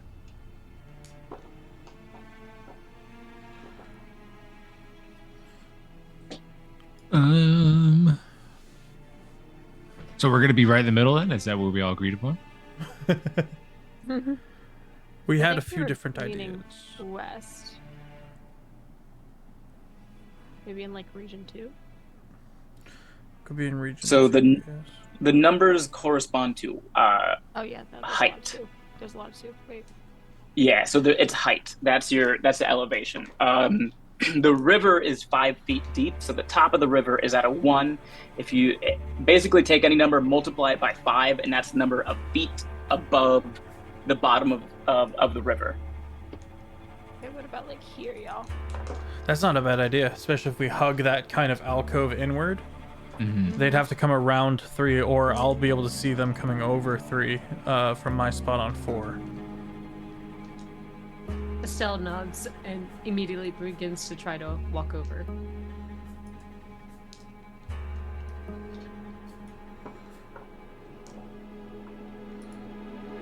Real quick, I just want to say, I don't think any of you actually saw Elis pull up for the test until she got out. You all heard this strange noise that I don't know if anybody in this world may have heard before. It's not quite the noise machine in the pub, and it's not quite a purr. It's something in the middle. As you just There's hear, a good chance Shaxus will have heard this before. Shaxus would have. And you just hear. Whoa. And the sound of rubber screeching next to you all right before the test starts. And stepping out of seemingly nowhere, and swinging her leg off as if she was just getting off of a horse, is standing Elis. Looking exhausted. Oh no. There are bags under her eyes. She is living off of pure coffee, and an energy drink. And it's just, oh boy, I figured it out. I got it. It's working. Wow. What's working? What did you figure out? It. She swings her leg back over, and suddenly you don't see her anymore. And you just hear going in circles around you. I step closer within 10 feet and then go, what is this thing? Estelle is just transfixed while looking around. Chester, how'd you do that? Teach me invisibility. I've got that 10 feet of blind sight. Ooh. What So, in the god's name is this? is blindsight gonna be kind of like Toph's like sense? Like, Yeah. can he feel what it looks like? Question mark. The shape of it. I guess flavor could be Yeah, different, but that's how I do it. He can kind of. I think of it more so like along the lines of like what Daredevil has, Yeah. where it's like he can't necessarily see it, but like his brain knows what this is and can like the shape of it in the general. And it's in a So- 360. Understand it's not just like Now one... you're getting a 360 rendering. Yeah. Wow. I'll go ahead and drop this in the Discord for a long shot, and hopefully it goes through. But what you would get is a 2-tire machine vehicle with 2 long handlebars. And anyone from our world would recognize this as a Harley Davidson. Hey. Yeah. Specifically a Heritage Softail, Ooh. with a barricade on the front. And the second that Elis is on it, she is no longer visible. Ooh, Like a steed. Greetings, steed. It's not a steed. A unicorn. Greetings, dragon. Yeah, we can call it that. Kind of more like a. It has to be a unicorn. I because mean- only people who are pure of heart can see one, and clearly we're not that pure of heart. Sweetheart, I'm definitely not. I'm thinking it's kind of purrs, so I'm thinking it's more like a kitten. Oh. Like a really big Can we kitten. pet him? Oh yeah, a big kitten. No, you Like don't you. want to. It breathes fire.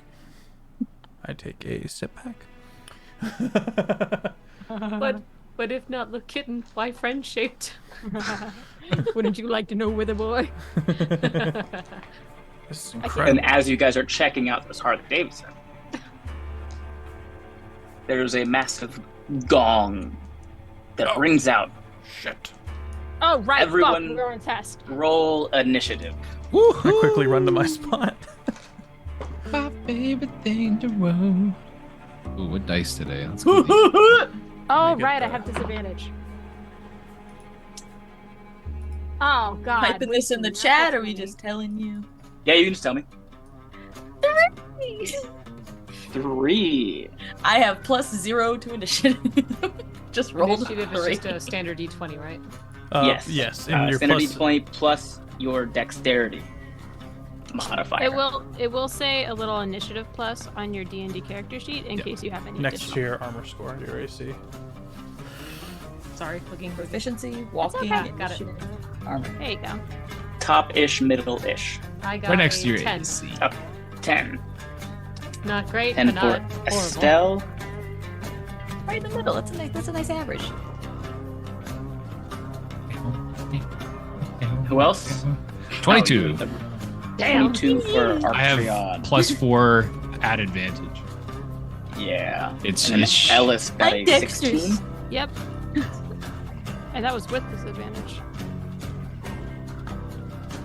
Okay, and then Adaline with a 14. Got it. Okay, so first up is going to be Arktreon. Arktreon, and then one of the other team, and then Elis. Okay. We're all grouped up, right? Oh, I'm not. I'm a sniper up on a yeah, high we're spot. right here. Also, can I hide? Yeah, Yeah, you Shexus is with me.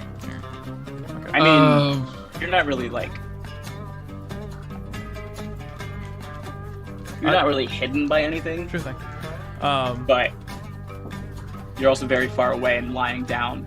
So And I've got Nature's Mantle, which naturally camouflages the most of me to the floor I'm prone on. oof.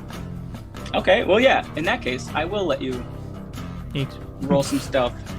Roll some stealth. I'm gonna need your character sheet after this because I wanna. I got you. Rangers are What? fun, man. Rangers are pretty 18 cool. for the. Nope, sorry. 19 for the stealth. Okay, 19 Make it- for the stealth. Make it a ranger. I roll, will. You'll do some fucking damage. I'm gonna try to remember that, and you as well.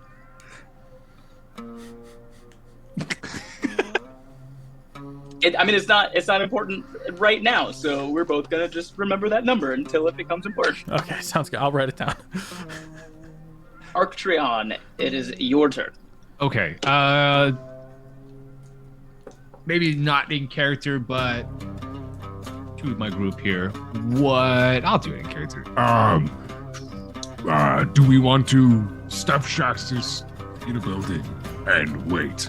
Or do we want to take him with us and try to get their president and then just old-fashioned duke it out? Can Shaxus climb? Yeah, pretty, he can climb, yeah. I look over at him. He's like, I have an idea. But we wouldn't want to be near something if someone else could climb. Open for you? Yeah, that works. Or over a river. I'm not really picky. you see, like you said the word river, and Archeron kind of like gives you like a weird, like not like you don't even know how to take this look, just like a okay, kind of like. All right. Yeah, we can head towards the river. Elis is like leaning cross-armed against an invisible motorcycle. What's wrong with the river? I think nothing. Shaxus, come on, let's go. And Chester, I will we're getting a dash. spray bottle. I will dash. All right. All right, Shaxus will go with you. So wherever it is you're moving to, Okay. My walking speed's already 45. yeah, so you can go 90. Yeah. So.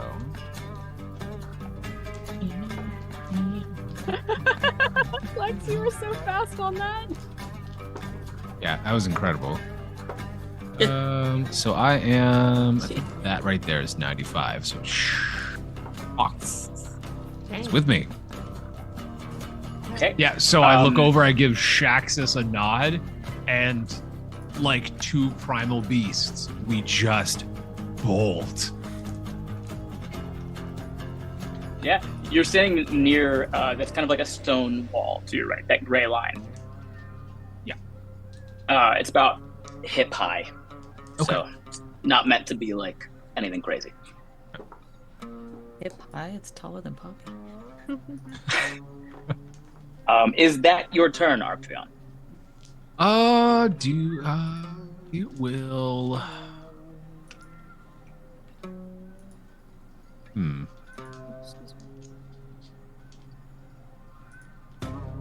I will I'll have my Warhammer in my hand, just ready for an attack. Just in case. Okay. Kiki, did you have something? I have a quick question about Yes. Kit's health. It's Sure. The number of hit die expended during construction, is that just the base construction of Kit or including the confusions? Just the base construction. Okay, cool. Just want to make sure. Which, when you make it, you can add more to it without having to increase him in size if you want. So,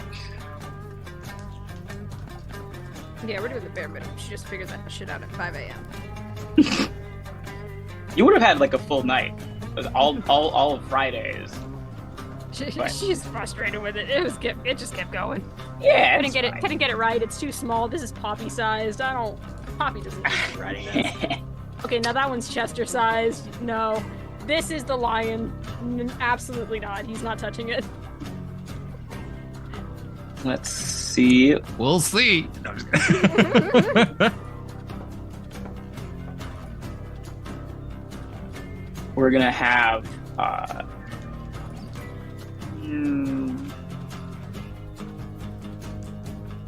yeah. Frank Jones will hop down off of this monument-looking thing. It's designed sort of like in the style of like the Lincoln Memorial. There's a bunch of columns, and he'll run over and spot you, Arktreon, with Shaxus, knowing that Shaxus is the VIP. And yeah, he'll just kind of like raise his shield at you and pull out his long sword. Very clearly, eyes on prize here. Okay. With Shaxus. Do I see their president?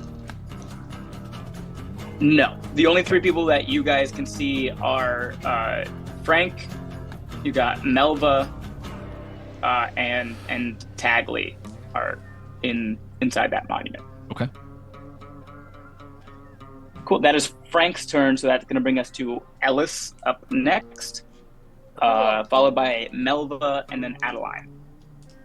And Elis, before you take your turn, I just want to ask the squad. We only have like 20 minutes left of this episode. Are you guys comfortable going over time? Yes. Yeah. Okay, cool. I won't be keeping you too long, but. Alright. Didn't realize that this was going to be this far. I didn't realize the fucking Scooby Gang was over there. Shit. I have bad They're eyes. east of the river. Yeah, that's fair. Alright. I'm gonna Oh my god, the gang split up. I'm sorry. Yeah, I'm gonna take Kit and dash. Told you they were the Scooby Gang.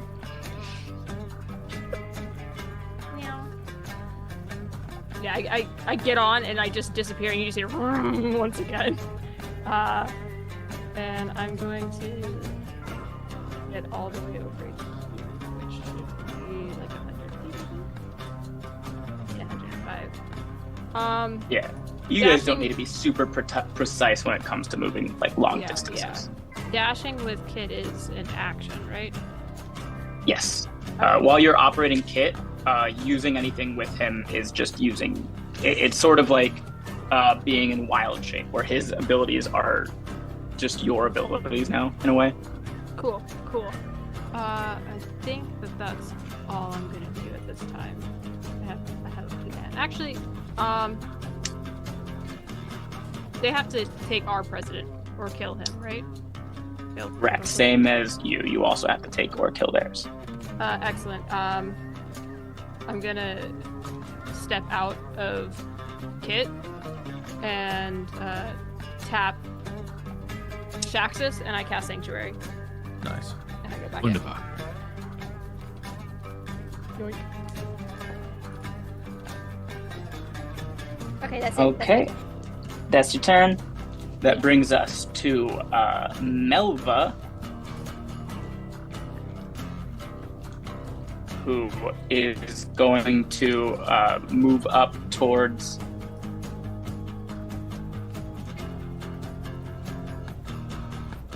Frank without exactly getting herself in trouble. Because she can't really see too well with her glasses on. No, she cannot.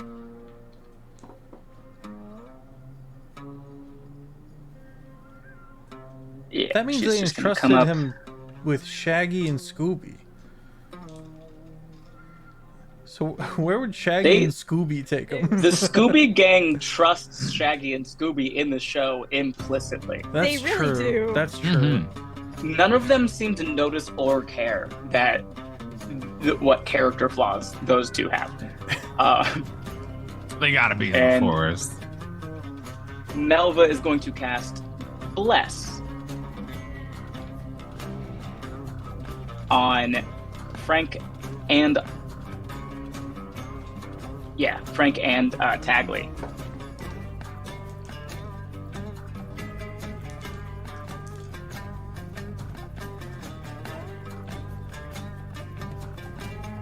And herself? Can you do that with Bless? Yeah. Okay, yeah, and herself. So herself,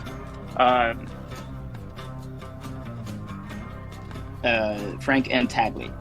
Now it's going to be her turn, so that brings us to Adaline. All right. I'm so far away from everybody else. I am roughly 160 feet to my own party, and then an additional 80 feet, 85 feet to my furthest seen enemy. That said, you're gonna watch as my skull, my dome, kind of a seam appears down the middle, and it briefly, just a little bit. There's just a little bit of a gap down the center now, as he splits his mind in two.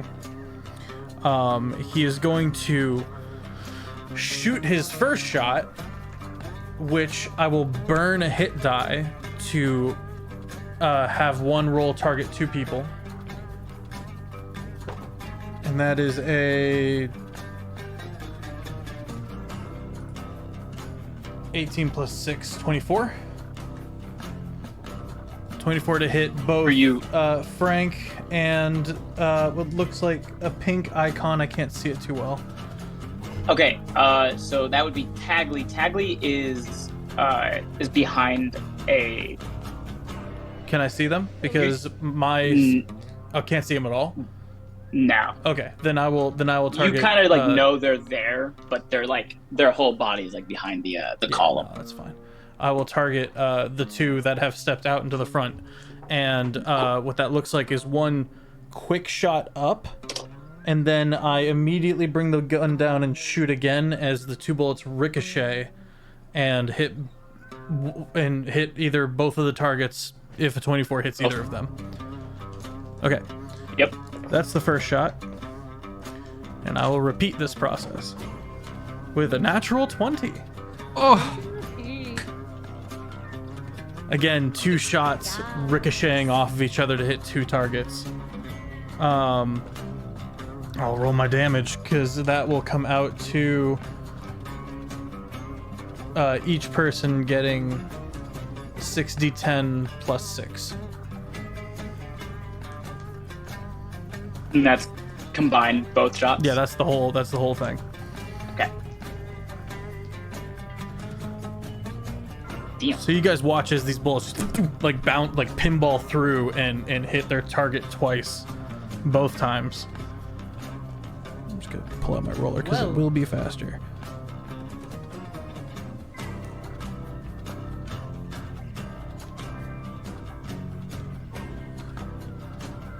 Six. That is gonna come out to 46 damage each.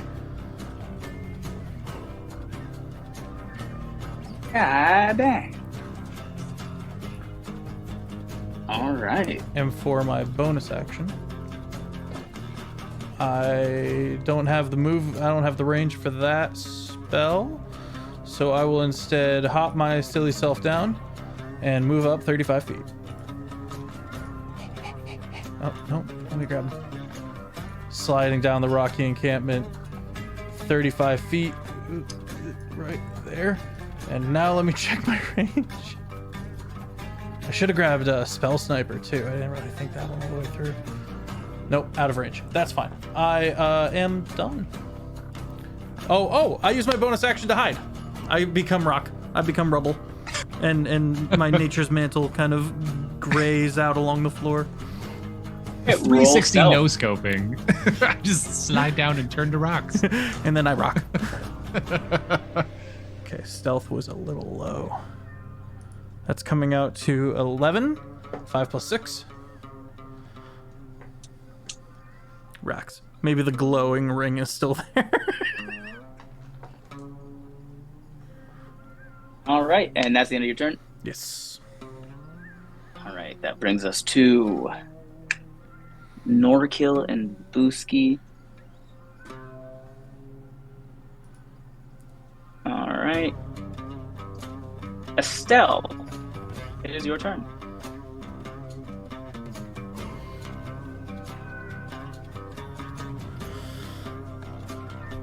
I think I want to go catch up with the rest of the group. So I'm going to try to go for a dash. Okay. You have 30 feet of movement. 30 feet. Nice. Okay. So you can go up to 60 in your dash. And I just roll, right? D20? Or do I just run? Yeah, you just run. So you can get to about there.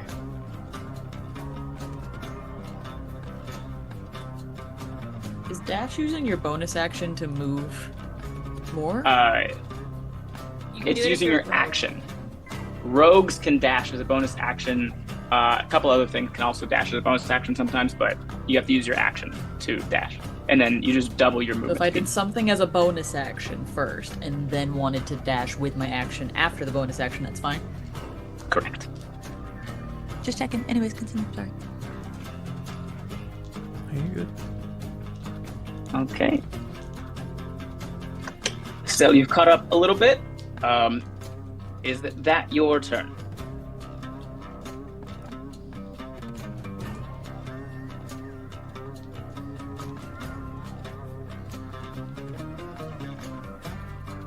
Yeah, that'll be it for now. All right. That brings us to Tagli with Poppy on deck. Tagli, seeing that her two friends here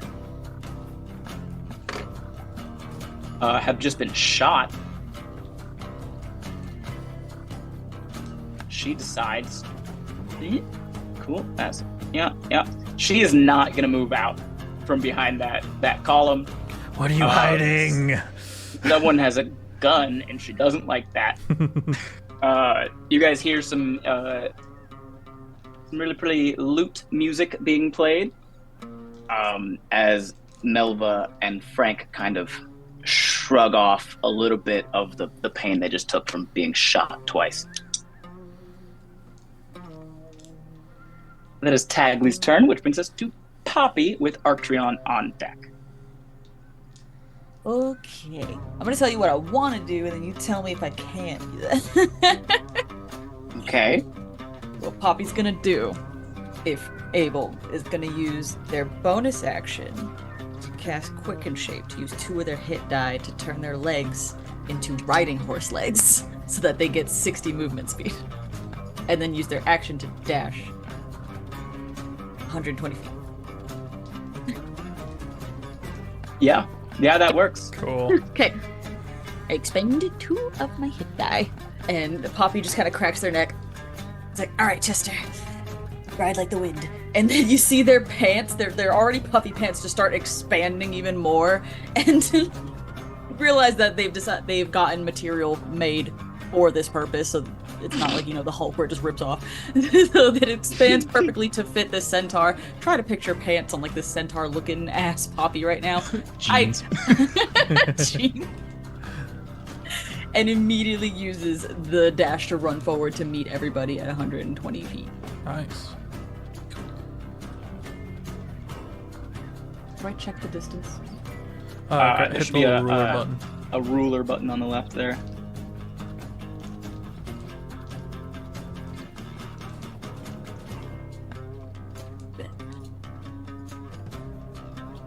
boink. You know, I'm gonna be right before the river. Actually, I'm not gonna do the full 120. I'm like, why am I trying to be a tank right now? I'm here for it. I really am. All right, and that is all I can do because I use my action That's and your bonus and movement. Let's go. Awesome. Arktreon. Oh boy. Yeah, I'm thinking so. I am thinking so.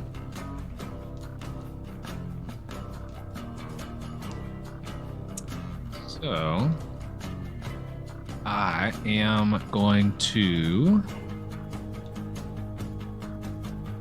one action move. I'm going to bonus action rage. Let's Gotta go. love to see it.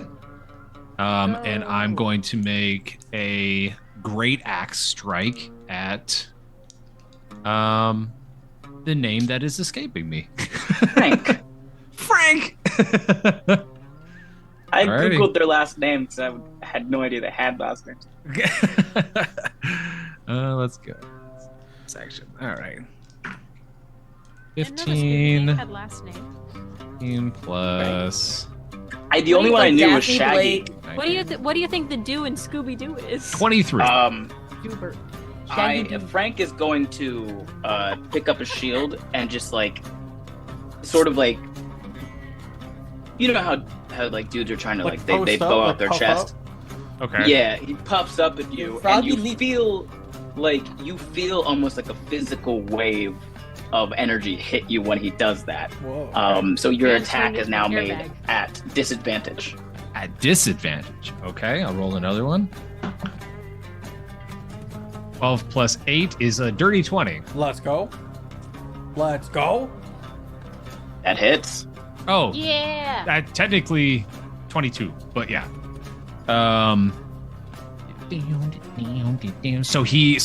What he sees is a Leonin, a hulking Leonin, starting on two legs, sprinting towards him. But as the rage builds up, Oh, he God. goes into all like four limbs, and it just starts charging towards him. I feel that kind of blast from that shield.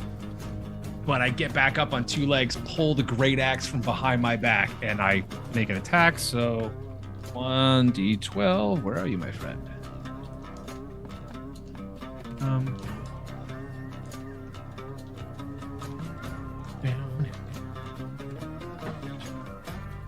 That's Solid recap. 12 plus 5, 17. 17 damage. He's still up.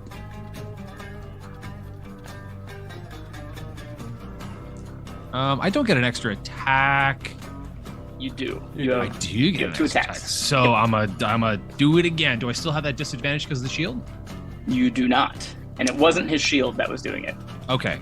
19 plus 8, brain 27. Yeah, he's still going to make it. He's going to puff up again and Okay. cause you to swing at disadvantage one more time. Okay. 7 plus 8 is 15. 15 does not hit. 15 plus 2 because of rage, 17. Rage goes to your damage, not to your rolls to hit. Oh. Yes, it does. Melee damage. That's right. Okay. Yep. So misses. So that first one comes swinging over the shoulder, makes the attack. So that was Gets him right in the shoulder and cool. throws you off. You swing again. It bumps you just enough. He ducks. Just goes right over his head. That is my turn. And now it is Frank's turn. Frank. Of course it is that little bit. Frank. Frank is going to... I actually have to look up one of these moves that I have.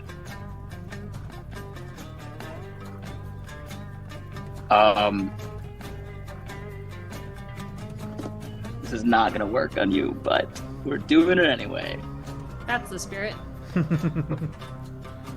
is what it's like being a DM. Yeah. So Frank kind of just like stands up and like brushes himself off and looks at you and says, "How about you just stay there?"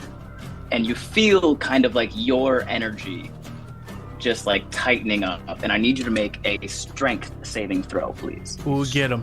Ooh, get him. Let's go, Arktreon.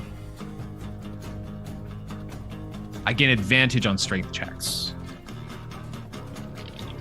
It is a strength save. So you still have it. Yeah, you still have that. But it is a little bit different. It is 18. Actually got a rolled 11 and a 9. Let me double check. I'm pretty sure that succeeds, but I still want to.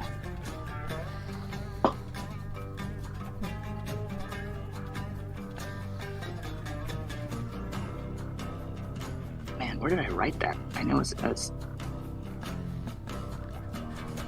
10 plus proficiency bonus plus constitution. Constitution is a plus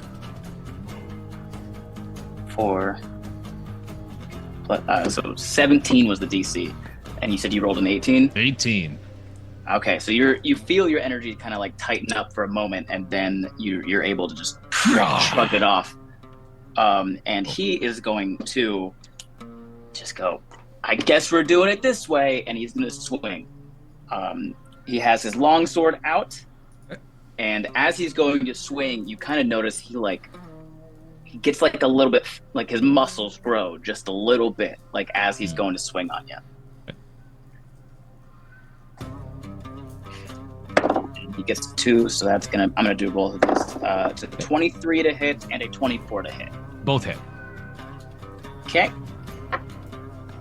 That's gonna be 1d8 plus 1d6.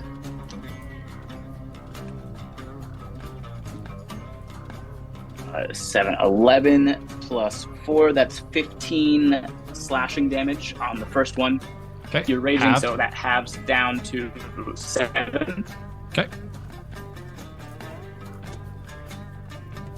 And that's going to be 10 damage on the next one, halved to 5. It's good to me.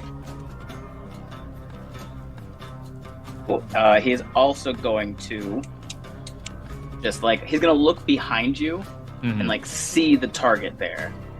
Action surge. Oof. He's remotivated. I'm going to roll both of these again. That's a dirty 20 and another 24 to hit. Both hit. AC Okay. is 18. Okay. So that's another 9 plus, that's another 13, halved to 6.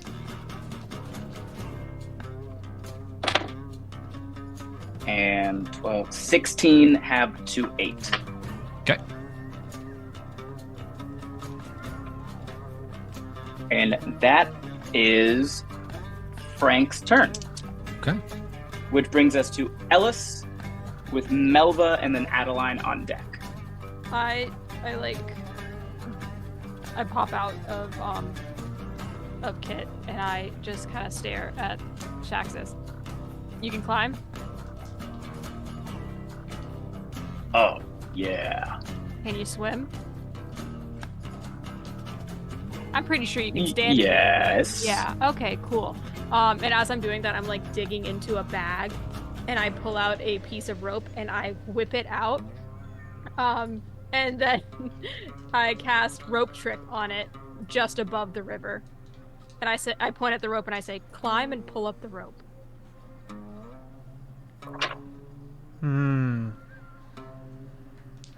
That's no fun. I'm going to roll initiative for Shaxis. Oh damn! Here we go. That is a 6 on the die. Shaxis has a +2, so he will act on initiative turn 8. Oh my god. So before Poppy. Oh my god. Actually, you know what? Don't worry about pulling up the rope. Just go up there. I'll handle the rope. He still can't move until his turn. That's fine. I'm not failing this fucking test because of you. She does care. The most exhausted. college student in existence. Is that your turn? That my was your turn. action. Okay.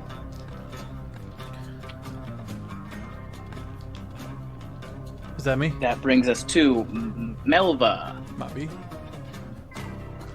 Melva is going to cast Mass Healing Word at 4th level. So that is 2d4 plus 4 for up to 6 creatures of her choice. 2 and a 2, so that's 4 plus 5, so that's 8 hit points back for Frank and for Melva.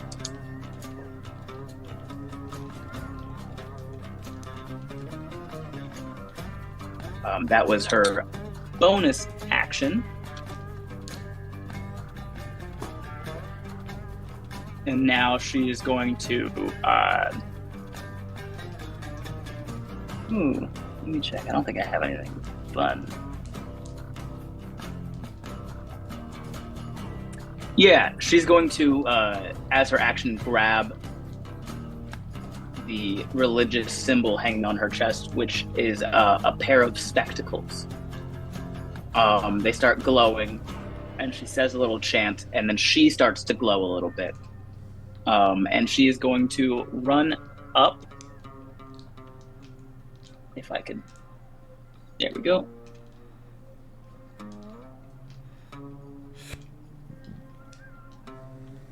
Run up next to Arktreon. That is Melva's turn.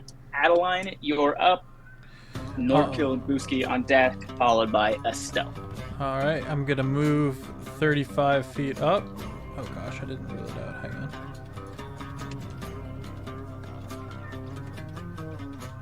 Right about there. Okay. Thank you. Solid ping, solid ping. And that will put me in range to cast Silence on this problematic caster that we've got in the front with their mass healing word nonsense. Come on. Oh no. If we can get the healer out of commission, we're gonna get the healer out of commission. Her silence. She can't cast without her silence. So I will cast a 20-foot radius dome of silence around the two and Arctreus. I said the name wrong. Arktreon. Arktreon, sorry. And that will be my action for my bonus action. I will. I'll have to burn. How many hit die will I have to burn? I will dual concentrate. Oh. And whilst... Oh no, I can't do that because that's another leveled spell. Ah. I can't do that. That's another leveled spell. Okay. That changes everything. I should have paid better attention when I was scheming. Ah.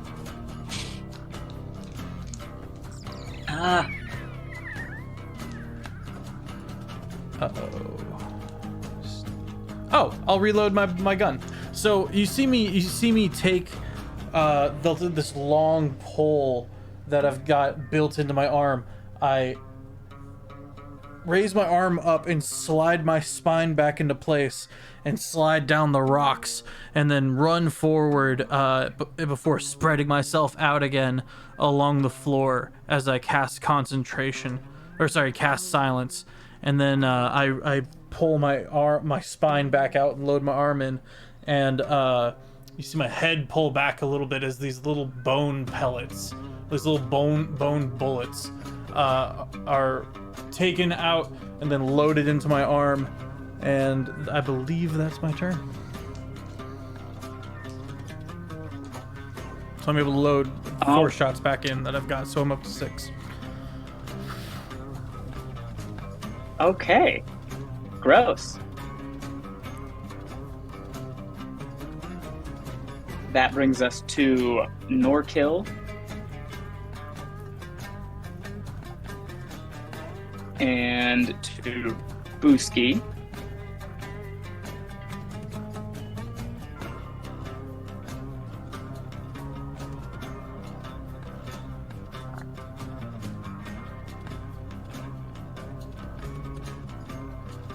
And that is their turn. Estel.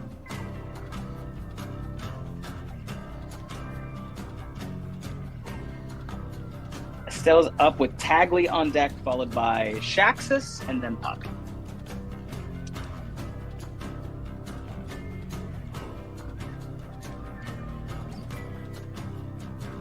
Sorry for taking a bit. You're fine. Oh, The you're pressure fine. is on all of a sudden, right? It's crazy. You're If totally you have fine. questions, You're feel free totally to ask. fine. We're here to help. I realized halfway through my turn that my turn wouldn't make any sense and had to go back to the drawing Your board. turn was invalid. Yeah, I had to be like, wait, I can't do 2-leveled spells. All right.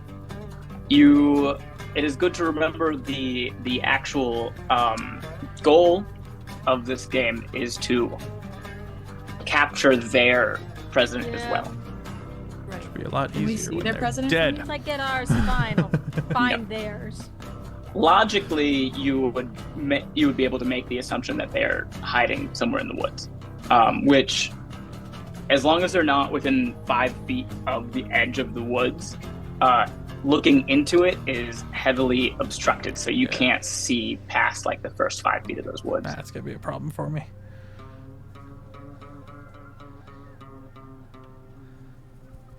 I think I'm going to catch up with the group one more time. I think that is a total of Oh. Yep. just 30 feet. Okay.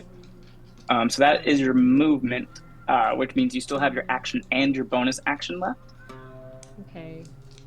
When I reach the group, what's the teacher's name one more time? Giovanna. Giovanna. Or no, I want- Shaq. The one right here. This is Yes. Shaxus. Shaxus, okay. I'm going to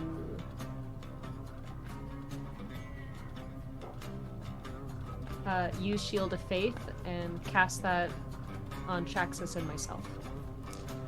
Nice. Okay. And Now Shaxus is glowing golden. He's like, oh, you. I promise kids. nothing will hurt you, Mr. President.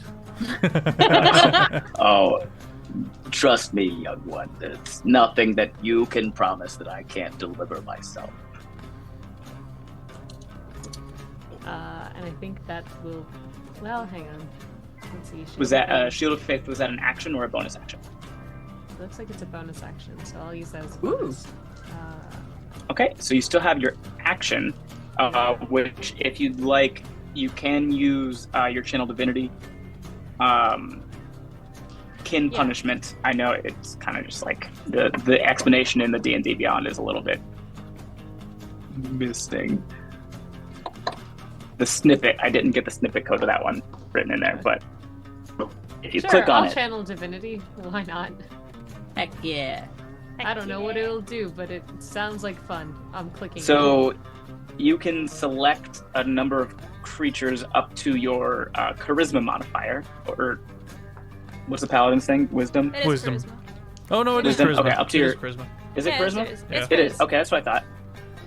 You can select a number of creatures that you can see within 30 feet of yourself, so most everybody right now.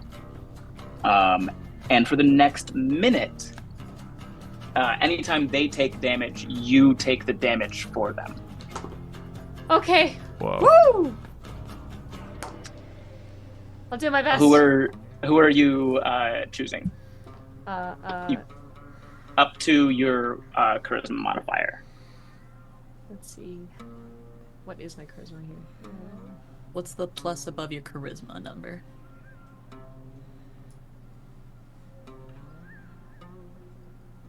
+7. Wait. You would be able to +7. get yourself and Shaxus and the Goblin and the Artificer all within 30 feet of you. Wow. Okay. Yeah. It wouldn't work on yourself, though, because you would just take your damage for yourself.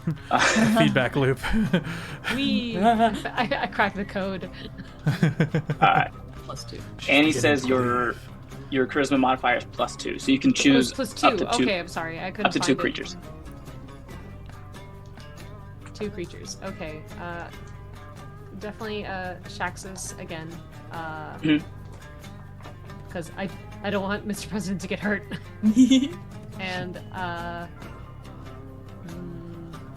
And Elis, because their bones pop out a lot. That's fine. That's what I have backbreaker for. It's fine. Don't worry about it. But you have other bones in there. Do I? You called it backbreaker. Yeah, because my back gets broken. Oh no. Dummies, thank you for the raid. Welcome, friends. Okay, is that no your more turn? backbreaking. Estel. Yes. Okay, this brings us up to Tagley's turn with Shaxus on deck, followed by Poppy. Welcome in, everybody. Can druids cast spells while they're in shape, or they have to unshape? They would have to unshape. They can at higher levels. And it takes an action to unshape? I think it's a bonus action. Bonus action to undo. Oh, okay. Yeah.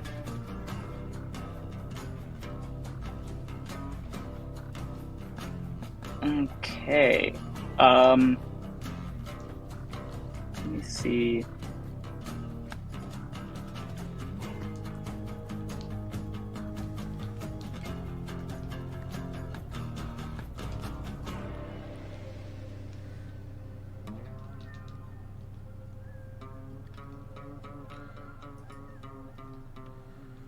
I've got another song in the pocket, and I think it'll do well, but it might be too busy and too loud, so let me know.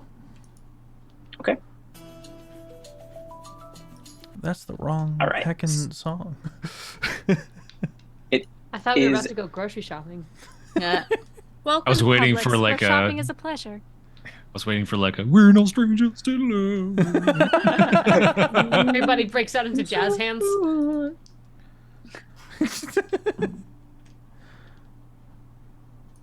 So silly. Heckin', there we go. Goodness gracious. All right.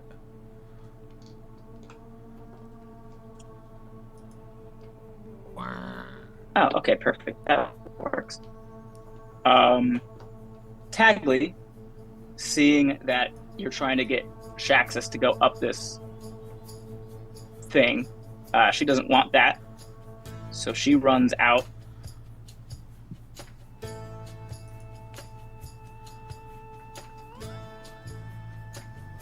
There she is. You can see her now, and she, as her action, she's gonna still be pretty back up. It's a long range spell. She is going to cast Dispel Magic on your rope trick. Bitch! Counter spell. Oh, I wish. Oh No, that's fine. Because it's a second level spell, so I think it just goes away. Yep. Yep. Alright, she's chosen violence. Oh. I see how this is. Okay. I don't know about all that, but Trying to give me an F. I've never had a GPA below 4.0 before. And that was only because I was sick. about 10 feet. 15. My flesh 20, mech failed me. 25. Okay. That is Tagley's turn, which brings us to Shaxus. Oh Ooh, my god. Sorry. Jump scare. Like a pet opened the door. Okay. Oh. Oh, no, it's a spider. Oh, she's killing it. Did she get it? Oh, Aiden, I think you're deafened. Or Aiden muted. Muted. Good job. I'm proud of you. Deaf. Shaxus watches. Good job. Shaxus watches the rope trick dissolve and go, I don't know what you want me to climb now. Right. Because you fucking took forever. Old man. I am but of simple VIP. You're but of simple mind. Anyway. Yes. Poppy. Yep. It is your turn with Arktreon on deck. Traumatized by massive spider. Well, what was I my thought you plan? left it as a sign for all other Oh spiders. no, I left it. He's fucking chilling. Right there. The fact that I can see it on the screen still. Yeah, I could just see it just squished. It was like this fucking big with its legs. So I'm just like, what? Oh, Anyways. thank you. So I can see not Velma. Like they're just like, they're not behind anything. They're just on the road looking area right there. Yeah. Melva's there. No. And so is Frank, and then Tagli is behind them, closer to the monument area. Okay. Frank is bloodied. Melva is also bloodied. Poppy's gonna shake like a dog, and you're gonna see the fur kind of fall, like the hair of the horse kind of like fall off almost, and just kind of like goes back to her normal legs. For a bonus action, going to Molting. unwild shape. And Poppy's gonna scream, Chester! Smite the witch! And cast fourth level moonbeam on them. Oh my god. Oh, you could have It's cast just that this with your little legs. creature just like this I with its could've? tiny hands. Yeah. Because you're only partially It's- wild shape. The only thing that stops you from casting spells is because you can't speak or use your hands. But if you have just your legs as horse form, you can. I unform. I redact the unforming. And still proceed to smite. That is a 15 con save, please. Constitution save of 15. Is it just for Melva? It's a 5-foot thing, so yeah, just one. Okay. It's a little 5-foot square. Just one little baby square. Okay, that is a. Ooh, that was a 14. But Oh no. she has Bardic Inspiration from Tagli, Damn, never mind. which is a D6, I believe, at this level. So even a 1, she's fine, so. Yeah, so it's a 17 on the Constitution save from Melva. Can you use Bardic Inspo on saves, or is it just on checks? I never remember. Pretty sure you can do I it. believe it's saves. I don't play bards. I don't fucking know. I will double check right now because I also don't play bards, but I am almost Bards? certain that yes, you can use Bards it for means that I saves. have Riz, and I clearly do not have Riz, so. Oh. Fuck it up. Electric flute. Look it up. Fuck it up. Look it up. What is this, Outcast? What was that? It went jazz on us. Yeah, ability check, attack roll, or saving throw. Very well. Let's go. Well, that was my cool moment for the night. Sorry, y'all. That's awesome. What are you talking about? Well, read the spell. Does it say anything happen? Do I still take like half damage on a success, or Let's see. On a failed, takes 2d10 radiant damage on a failed save, or half as much damage on a successful one. yeah? So roll your damage. Melva will take half the damage. I'm also going to use my Fury of the Small because I am tiny and fighting someone bigger than me to get plus 3 damage. That is low numbers. So 13 plus 3, so half of 16. Half of 16, so that's gonna be 8. Read your Fury of the Small for me, please. Yeah.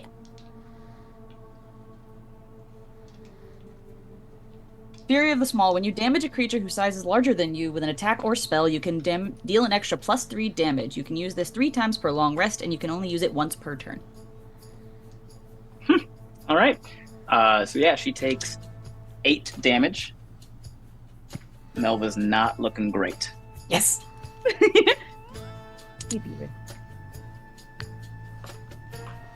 Chester, you're doing wonderful. Is that your turn now? Yep. Well, I still have a bonus action, but All right. No, I'm good. Oh. Yeah, I'm good. Yeah, I'm good. Okay. Top of the round, Arktreon. You're in a bubble of silence. You have a fighter in front of you, and a cleric to your right. So, I will immediately bonus action. It's a bonus action to enter another stage of rage. Yes? Correct. Wunderbar. I will expel 2 of my hit dice, enter stage 2 of my rage, but you see Arktreon like let out this triumphant roar, but it's dead silent. The ground is shaking just a little bit, but that's all you can feel in that area. So now I have a +8 to damage rolls. So I will look over at their healer, and I will make an attack at their healer. So Good. Nice. 8 + 8 is 16. 16 does not hit. Ooh, okay. I will He make has a shield, just kind of bonks it away. I will make another attack. Okay. Frank is going to, because you're within 5 feet now, he has a shield and he has an ability that he can impose disadvantage on your attack within 5 feet against another creature. So as long as you're attacking Melva, he's got that shield up, just trying to run interference. Really quick question. So on D&D Beyond, I haven't used a special weapon in a while. It says Great Axe +1. Is that automatically added to the hit dice? Right. It is. Thought so. All right, second attack. Booyah! At disadvantage. At disadvantage. Yes. Now, as a barbarian, you can do reckless attack, which gives you advantage on all your attack rolls. So this would cancel it out. You would just be making it at regular. But if you do that, then we also have advantage on attacks against you. Yeah, let's not do that. I will roll another d20. Spiritus Santi.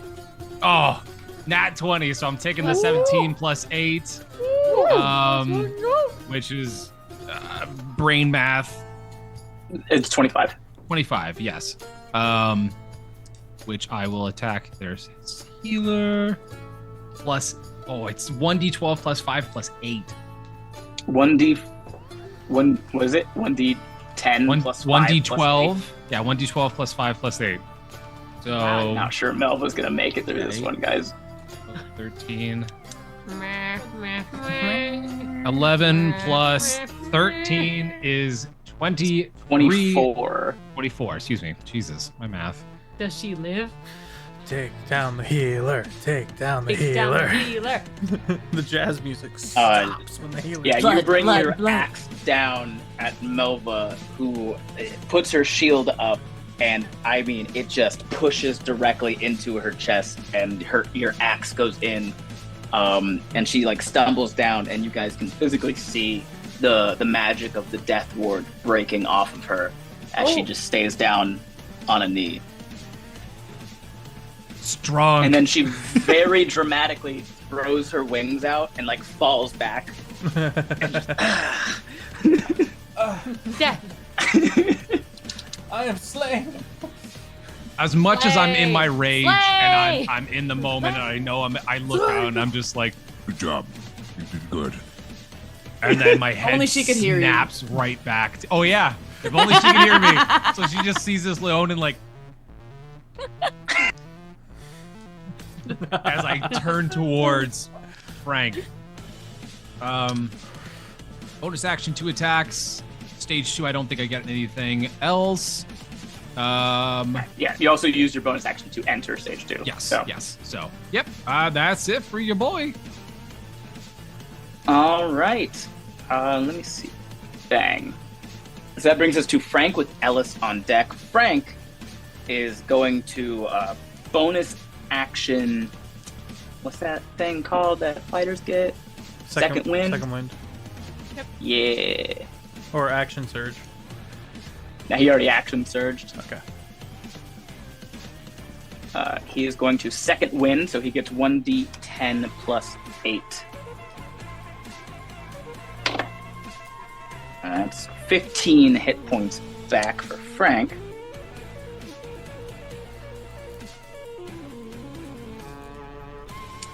Frank is suddenly, like, the blood stops. He's not bleeding anymore. Some of his wounds heal back up a bit. Challenging something. Let's go. And he is going to take a couple swings at you, Arktreon.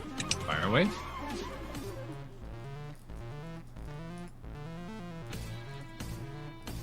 Yeah, we're gonna roll the old Bardic Inspiration on that one. That's a 3. Three is 10. Does a 13 hit you? No, it does not, sir. No. Okay. Yeah, so he swings his sword, and you're just barely paying attention to him. It just, like, thuds off of your arm, your deltoid.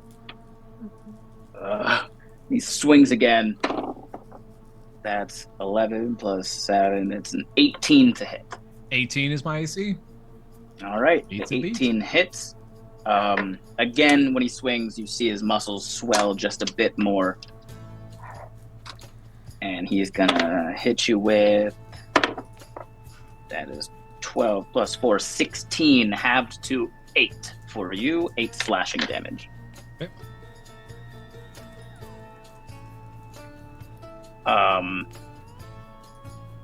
Yeah, so, okay, that's his turn. Elis, you're up with Adaline on deck. Okay, which one casts Dispel Magic? That would be Tagly. Okay, Tagly, I'd like to cast Gun.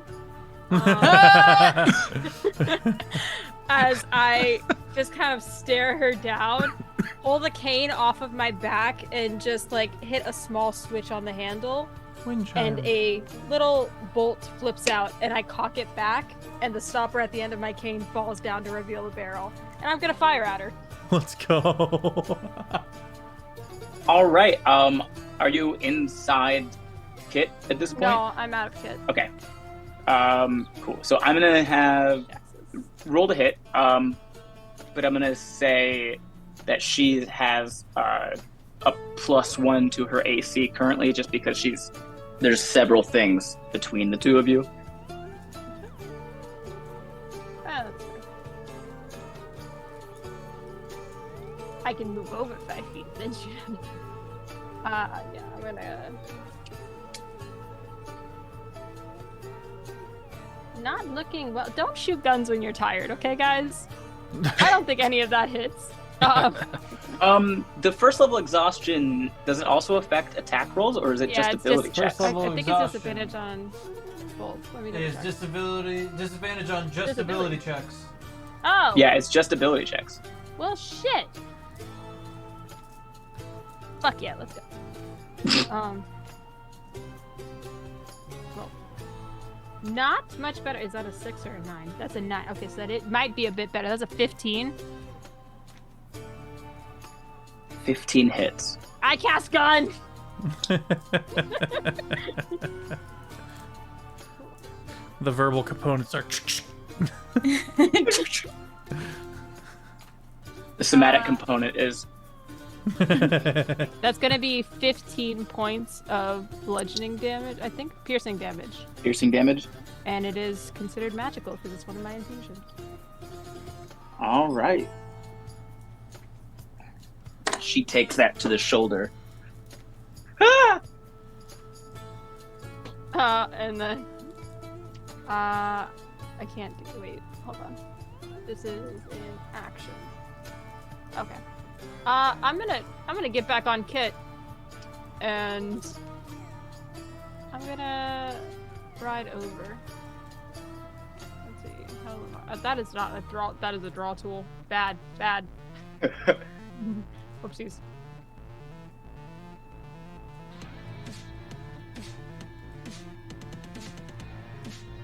Okay.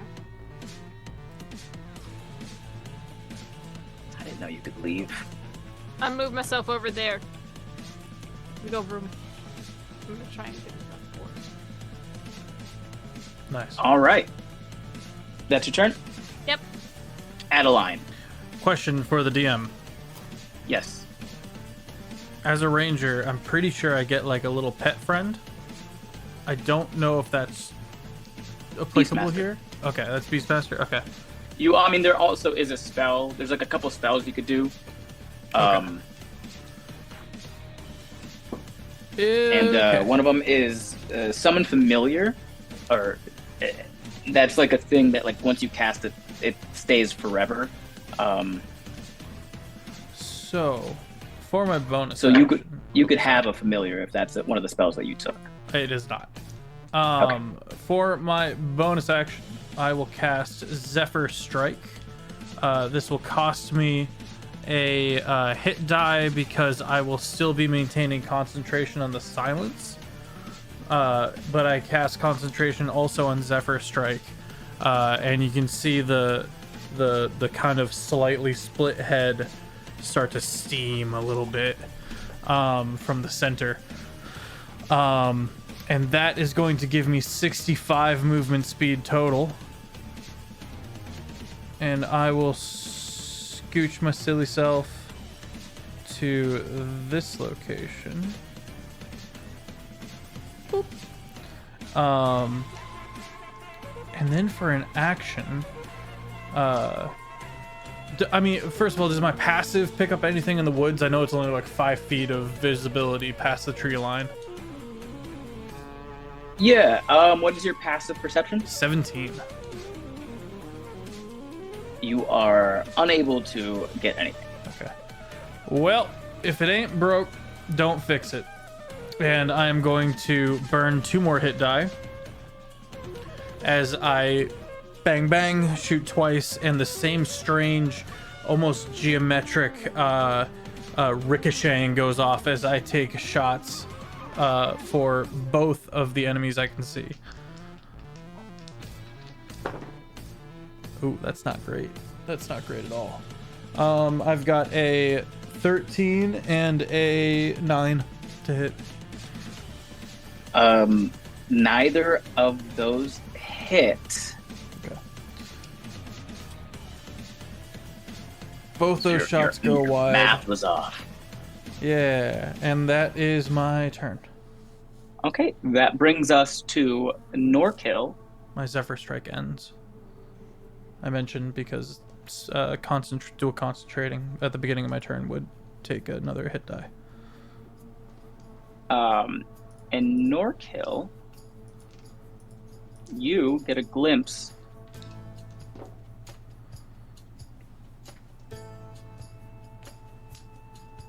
how do I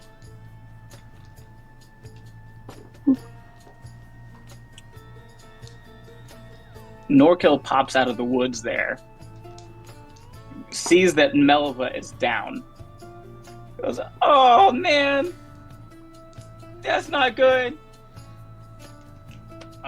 He's also like sparking, No.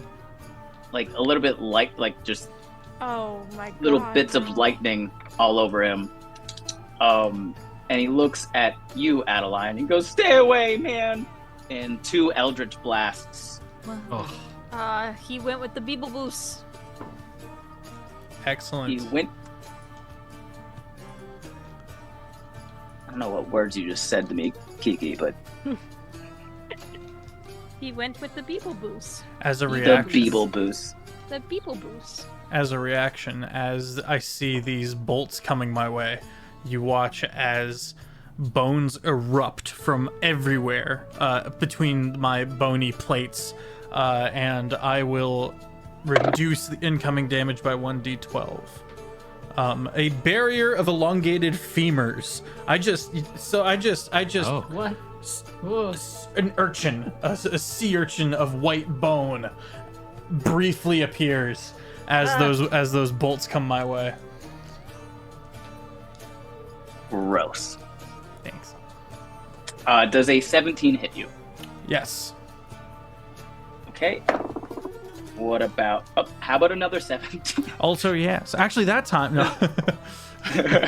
Only once. Only and once. does this bone shield stop damage on just the first attack, or all damage this turn? Protects you. Reduce incoming damage 1d12 if the attack is.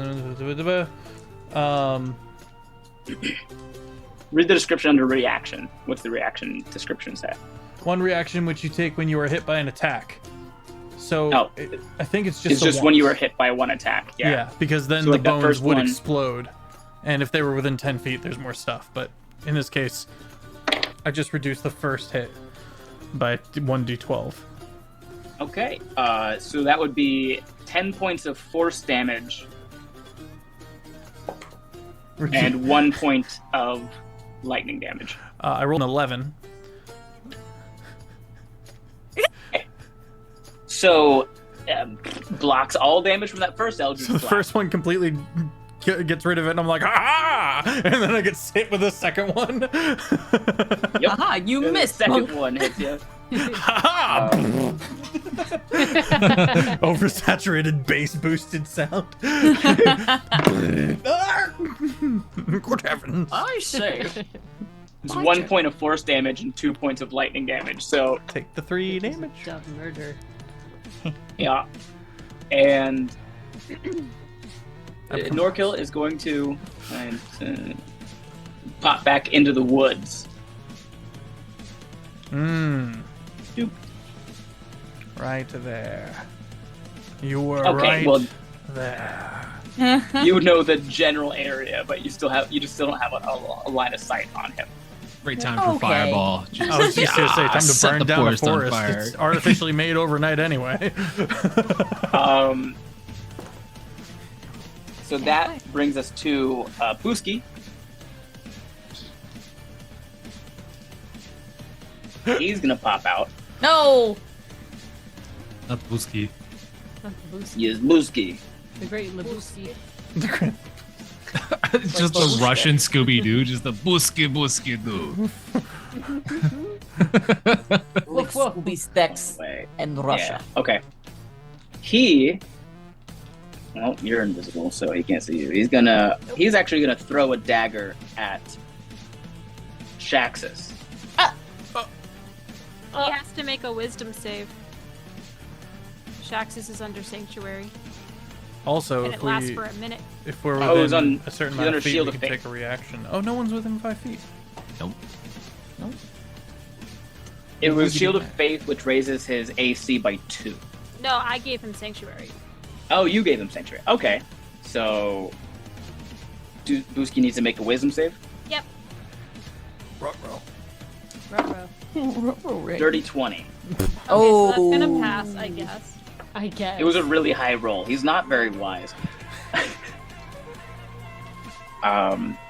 Okay, so he's gonna throw 2 daggers at Shaxus. Shaxus's they're- AC. If there's separate Usually- attacks, he has to do it twice. Oh, it's both times? Okay. Nice. Yeah. Let's go. Don't roll, How about don't roll. 8 on the second one. So that one, he will either have to lose the attack or target a different creature. Okay. Let's finish this first roll then. Shaxus's AC is usually a 16 with Shield of Faith. That makes it an 18. Buski has a +7 and also has a rogue. Yeah, cool. He's gonna use one of his hit dice to add a d8 to the roll. That's a 2. 2 plus, that's 9. That's an 18. So that would hit. He is going to roll the damage.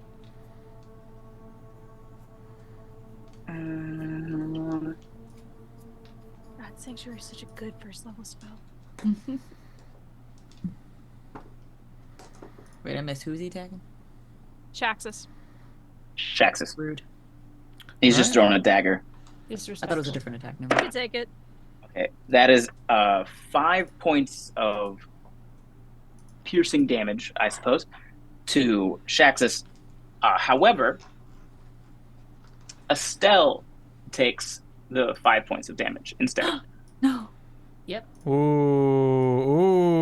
Baby girl. Let's go.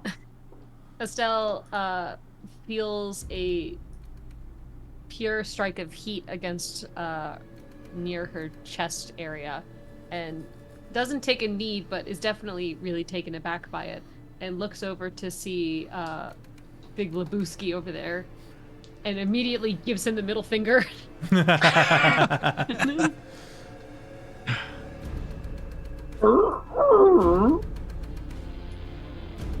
Is his response. That's fair. You know what? He might And- have a point, Your Honor. No, he's got I'll a allow point. Wait a minute, I Sustained. might switch sides. I don't know. Your Honor, Alright, my client and is he's being gonna- silly. He's gonna flee back. Your Honor, He's you gonna weren't flee even back there. into the woods. My Honor, he said, oopsie daisy. Your Honor, he said Rutro. Okay, Your Estel, Honor. it is your turn. Tagly on deck. Okay,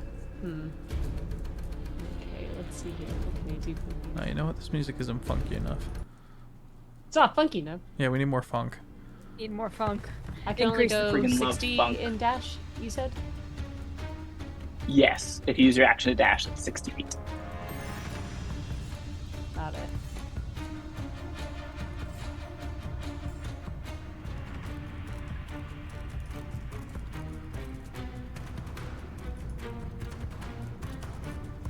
Question. I have in my inventory winged boots. Mm-hmm. If I use that as a way of like jumping myself really high to a point of flying and allow myself to fall, it says I descend at a rate of 30 feet per round until I land. I'm not going to go too high. I'm not going to go too low. I'm just going to hit that 30 feet just right, just so I can hit blue guy near Jack. Arktreon. Yeah, that's Frank. Frank. That 30 Frank. feet of falling is straight down. It's not on an arc. I can do an arc if you ask me to. So, you want to I You want descend to- gracefully. you wanted to jump up, fly, whatever, 50 feet, and then just kind of fall on him? I want Land on to. his- I want to fall while using my greatsword for an attack and using Okay, so you have to use your Hearing smite. action to dash here. action and dash. Okay. So you wouldn't be able to attack on this Damn it. turn. But you can just float above him with the boots of flying, and wait. And then slam down. You absolutely can do that. I'm gonna do that. I'm gonna Okay. Hell yeah. fly over and just stare at him menacingly from below, from above. Sorry. Hell yeah. It is. Is that your turn? Yeah. Okay. That brings us to Tagly, who. Perfect.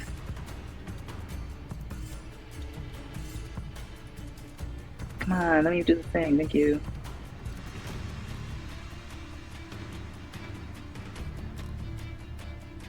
That should be. Okay. She's gonna cast Charm Monster on Shaxus. Oh. That's rude. That is just a guy. What do you mean he's a Oh. monster? He's just- That is just a guy. He's no monster. Her goal is to capture him. Okay, give me 1 second. I gotta look at something real quick. Oh. Would we consider Charm Monster a harmful spell? I wouldn't. No. I'd consider it offensive. Well, I hated it. That's fair. I propose nuh-uh. Your Honor, he said no. Your Honor, takesy backsies. Your Honor, I have a reverse Uno card. Your Honor, he said oopsie doodle. Shaxus needs to make a wisdom saving throw.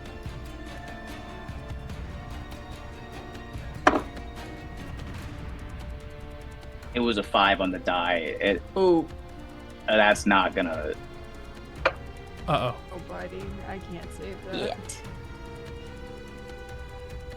Shaxus is charmed.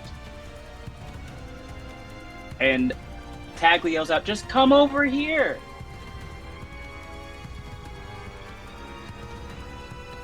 That is her turn. Shaxus is up next.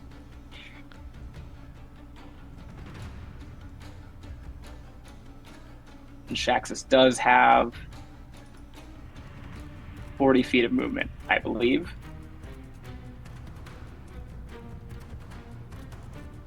We need to get that concentration down. Oh, baby, I plan on it. I got you. So on that turn, he just kind of like blankly just starts walking towards Tagli's voice. Which brings us to Poppy with Arktreon on deck. Poppy, Poppy's use gonna ropes or extend their something. hand. Hold him.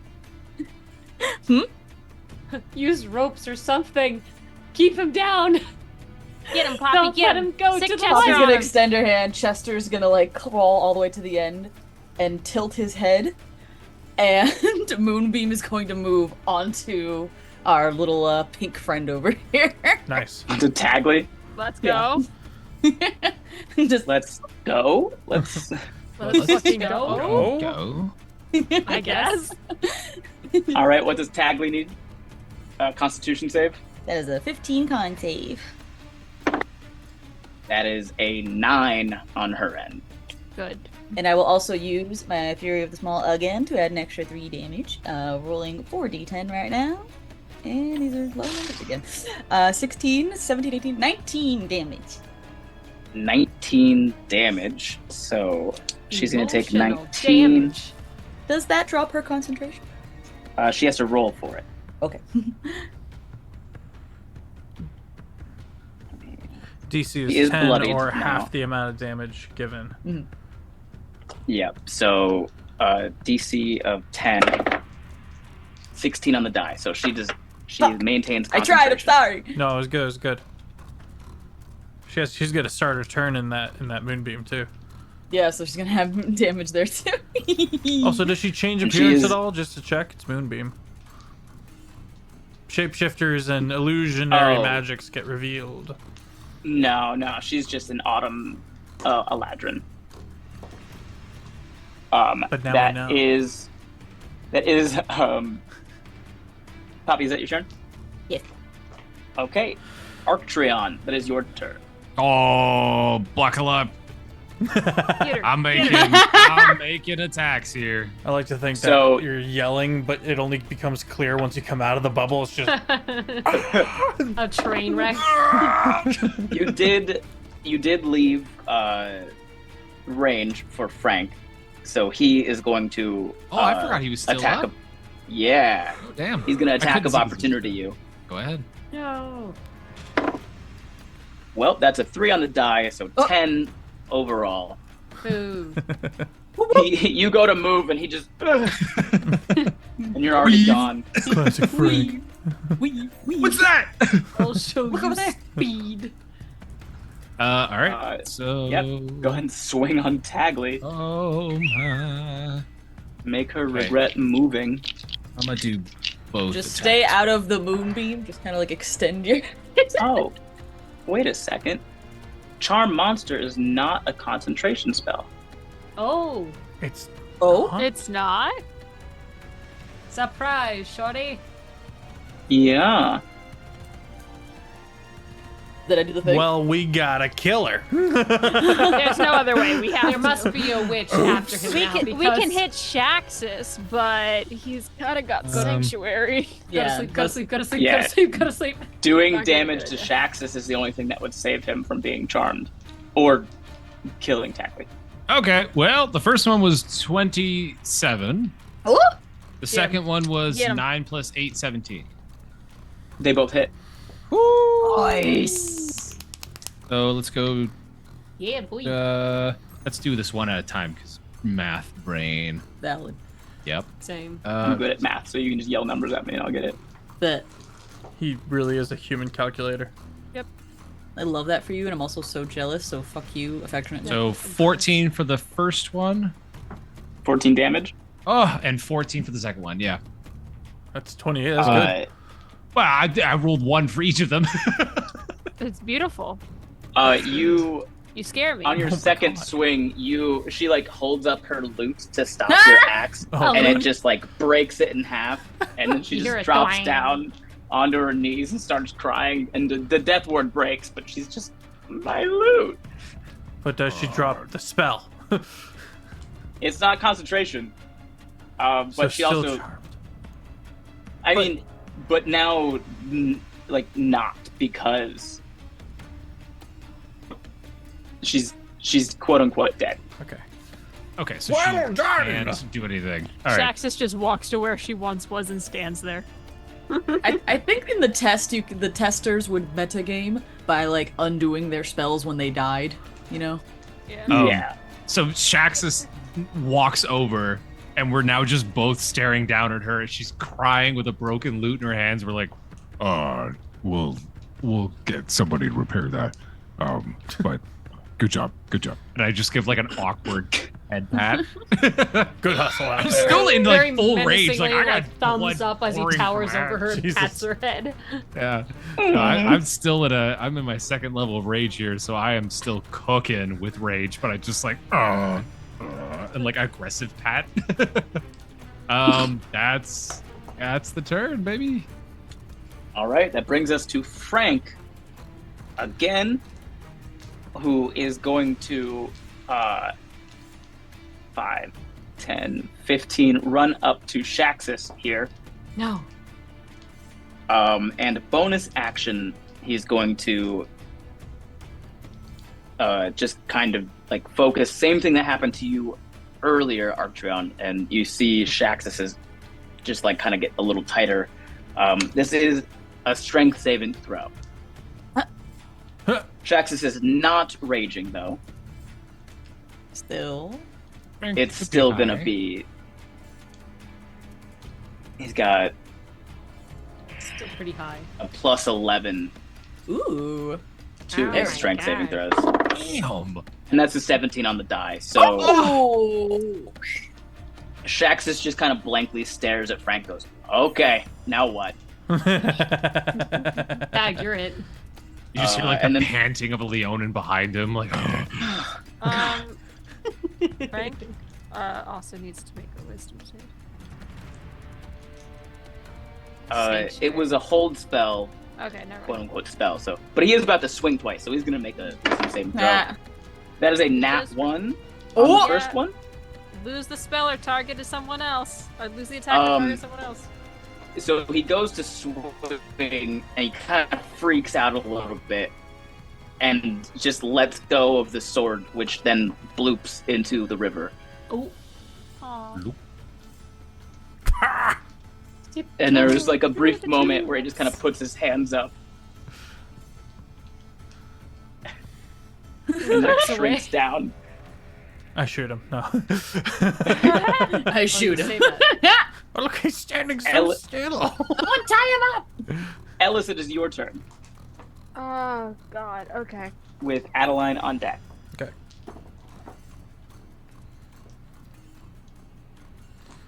Kit is a construct, right? I can't cast jump on Kit. Kid is a construct. Damn it. Okay. Let's Does see how- jump need it to not be a construct? It needs to be a creature. A Specific. construct is a creature. Yeah, They're considered different. it's a creature type. Can you not? A dragon Can is you a not creature. cast- A construct Kit, is a I'm not gonna creature. complain. I'm not gonna complain. I cast jump on Kit. Okay. So we can Um, jump 3 times his regular jumping distance? Yeah. Yeah. Good God. God, how the fuck do I know the jumping? I didn't think There this- is a thing for it. Yeah, it's like strength.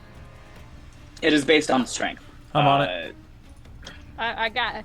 I'm finding it out. I'm figuring it. Oops. Oh. What did I do? I don't know. Alright, I'm gonna leave that to you, Feff. Long jump. Okay.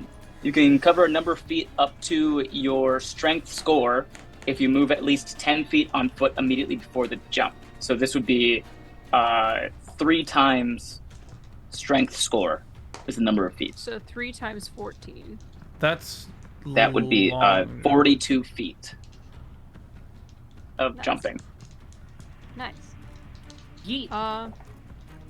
I'm going to fucking... Can I dash and then have him jump?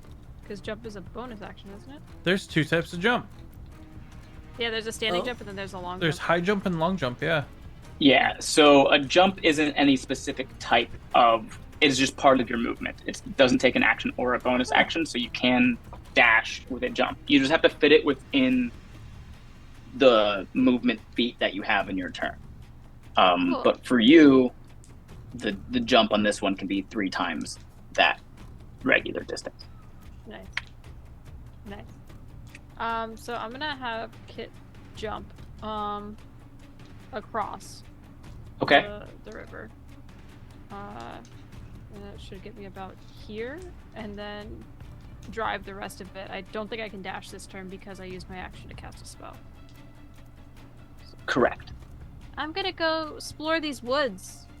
What's up, woods? Have We fun can get storming the about castle. Can we get Is that your full turn? 60 in here? How? I don't know how anything works. Is that your turn, Elis? It will be. I just don't know how far I can get after jumping. But I think it's just. You moved 40 feet, so what's your total? You have 60 feet of I movement? have 60. 60 on Kit. Oh, so you have 20 more feet of movement. Yeah, got it. Cool. I gotta go right in here. Yeet. What? You can't see. You can't see me. You can't see me. Ah! I'm invisible. Anyway, Terrifying. continue. I'm scared. Surprise, shorty.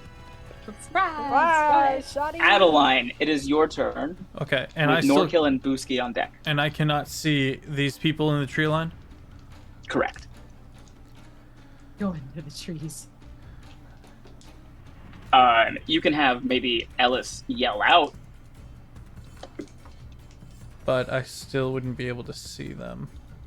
You would know where she is, and if she said that they're right next to her, then I would allow you to try. But if you do miss, you are gonna hit Elis. Would I give? It's okay Get if it. you hit Elis because I put No. I'll take the damage. No, sweet summer child, please. Ellis, This am is I getting a exactly ping? why I put it on you.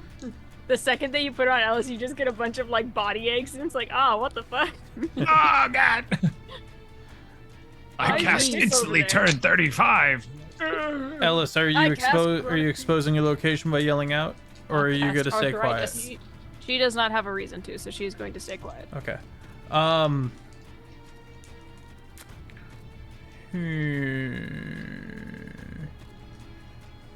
You gonna look over, you see Frank with his hands up. right. Shaxus is no longer charmed. 2 of them are down, and you just know the other 2 and their VIP are in the forest. So if I hold my action, do I still get to shoot twice? Because it's the attack action, and when I take the attack Yes. action, I shoot Well, twice. I believe so, yeah. I Okay. think that's how that works. I'm going to use my bonus action to become rocks. And then the mantle, the nature's mantle, will also do a big part in disguising me on the floor. And Okay. and I'm in a Roll. prone sniper position and just scanning, holding my action. Roll your stealth. Do so at disadvantage because you are just kind of out in the open. Yeah, it's valid.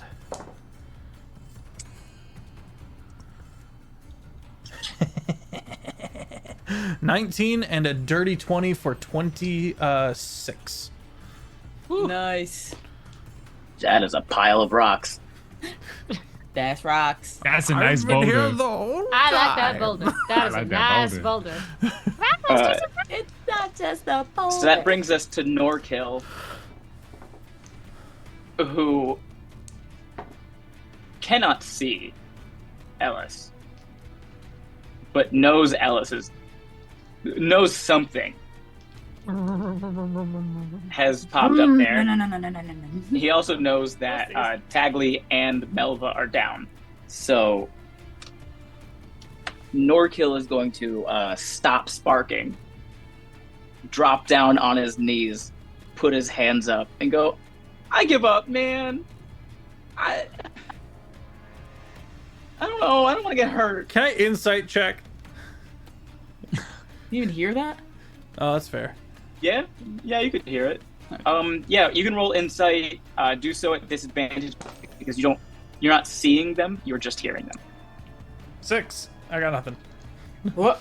Unable to tell if he's being sincere. Sounds legit. Booski does the same thing, but he drops the dagger that he's holding and then drops down with his hands up.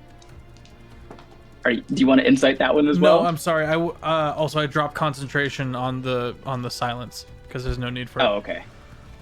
I wish I knew how to make that circle go away. Clear drawing. Click it and delete. Sometimes you gotta chuck it in the fucking bucket. Okay.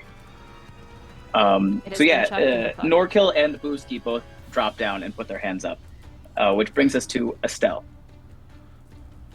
So basically, Frank surrendered. Tie up the boy. Frank basically surrenders. So yeah, if you walk up to him, you can use your action to tie him up. I'm in the air. Well, if you land next to him, you can tie Yeah. him up. Proceeds to land on him. Sure. Knee, just yeah. I give up. Little ballet. Estelle just does this. And He puts his... Magical girls wrestler elbow. Let's go. yeah, that's and exactly he puts what his she hands does. behind his back and lets you tie him up. I tie him up Busted and and I look to the group and I go, "What do I do? Do we bargain him for ransom?" You do come from royalty. Shax goes, we roast him over a spit. I've seen an uncle do that once.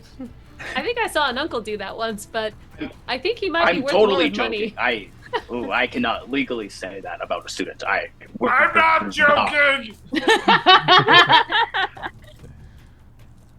Chester is hungry. Estelle, is that your turn?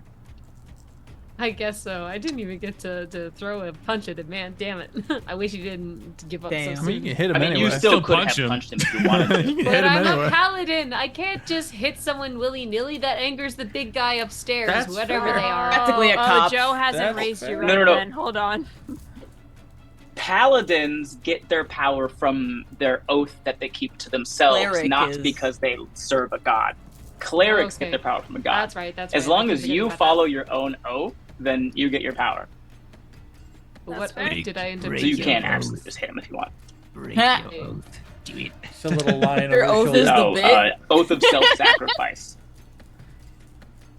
My oath is the bit. My My commitment oath is the to bit. sacrifice myself for others. Yeah. Well, for the good of the team. Divine smite on it, baby. All right, roll. You heard my Get friend. I him. heard to you. hit. Get him. Roll to hit. Oh shit! You were serious. Okay, hang on. If you are, Sure. Get him, baby. You were too high. You couldn't tell he was surrendering, so you just. Come on, Sounds high. like God. resistance to That's me. awful. Okay, I rolled a 15. Oh, that is slosh. did you add your attack roll bonus? Or did you just click something on your sheet? Unarmed strike. No. Look No? up on, there should be greatsword. And then Oh, there you want should me be to like use a the sword plus. instead? I Okay. assumed. I'll use the greatsword. I don't know. The people's elbow is quite the weapon. People's elbow, though. I mean, you yeah. can roll the unarmed strike. It just doesn't. It'll do like 2 damage or whatever. Add smite to the unarmed strike. Damn it.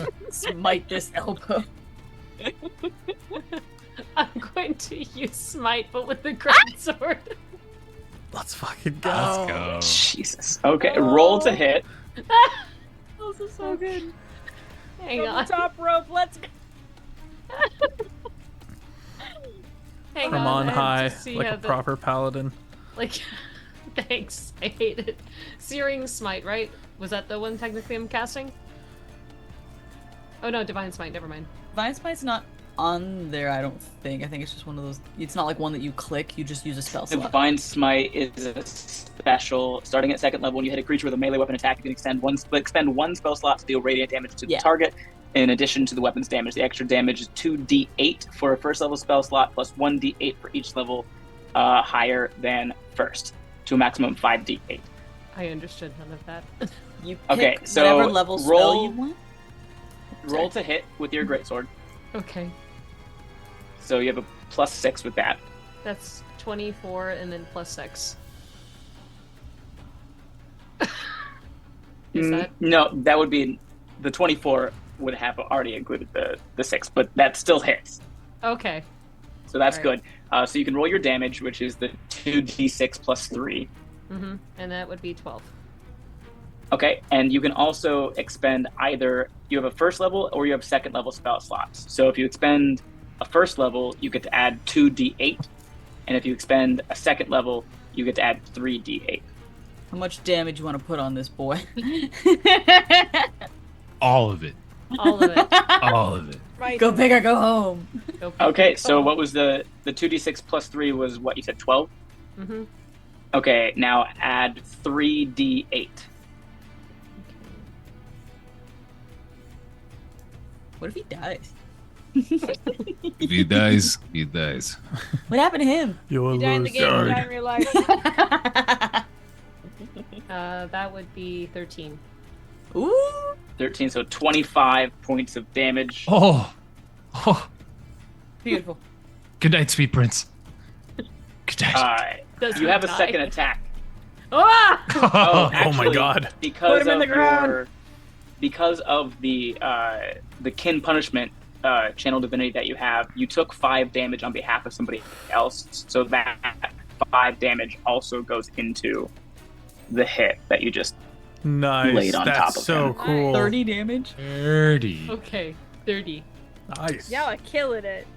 I that have is a vroom vroom. not looking good. Ah! You have one more attack on your turn if you'd like to swing again.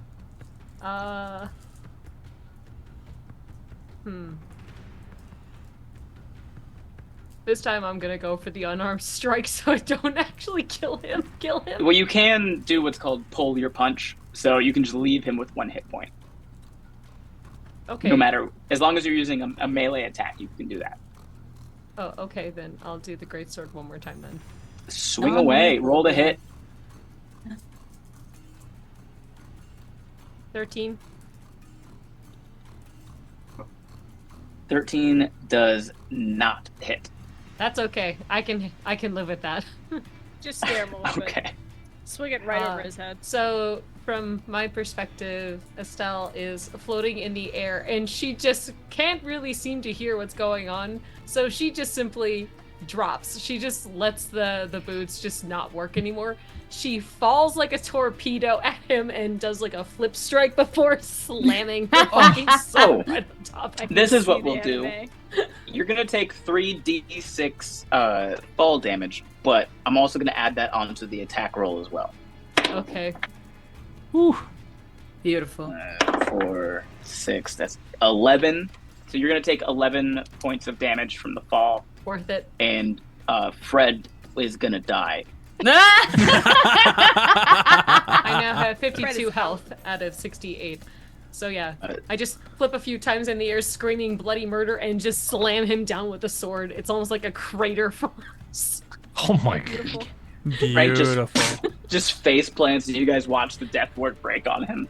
And then Something amazing Estelle just just happened. rises up, and Ash like descending upon, and then she screams, "I have destruction!" Did you repeat that? Could you repeat Yeah, that? say that again. It It clipped Oh, a broke little. up because you were yelling. Sorry, she just screams, "I am the goddess destruction!" Yeah. Chester and Poppy are jumping Christ. and cheering. Just, Oh yeah. Archer in the back like, yeah! I am a pile of rocks. Are we the bad guys? Are we the problem? She Estelle, looks is that your turn? she looks to Poppy like this and just goes, "Did I do it? Did I do it right?" You did so good! Chester's just like waving. His shoe just now lands like off in the distance.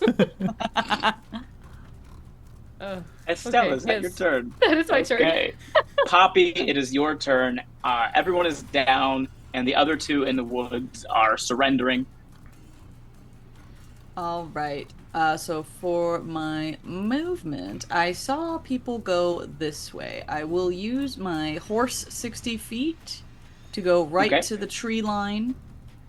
And I will also move my moonbeam right next to me with my action. Nice. Moon prism power.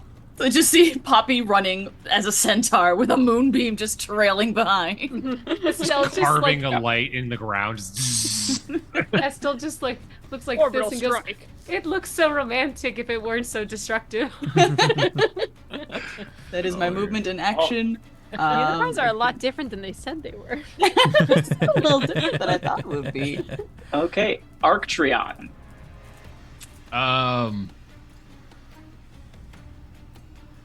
I am going to look at. I'm gonna look at Estelle. Be like, go with Poppy. I will stay here with Shaxus. And then I salute to him and go, "I will follow the Father Lord." And like a little tear comes down my eye, like, Oh, but she did so well. so I will stay and guard Shaxus. I will be right next to him, and we'll just Okay. be on the bridge there, You're just playing chess. Ellis. Yeah, shame. if arm the wrestling on the bridge bridge. weren't Yeah. too great. Just hanging out. Just two These dudes chilling in a people- hot tub. They're 5 groveling. feet apart because right they're not now? getting. Two bros Yeah, chilling they're in a hot groveling tub. before you, and then off to the side, just kind of like deeper into the forest, you can make out a bat that's really disappointed. Oh. Let me see here. Maisie bat? 30? I'm just gonna kind of look at them, just be like, that's no fun. And I'm going to hold the brakes on Kit while hitting the gas, and I'm going to activate the Terraquake Pulse. For shits and giggles. Because it's fun. Sure, why not?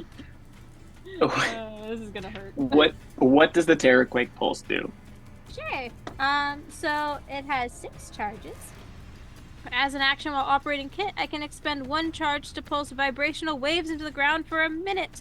The pulse extends into a 30-foot radius from Kit, and for the duration, the following effects persist. Each creature in the area must succeed on a dex save or be knocked prone.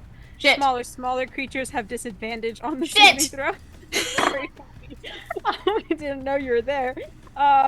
Any creature that enters the area for the first time on its turn or ends its turn must succeed on a dex save or be knocked prone.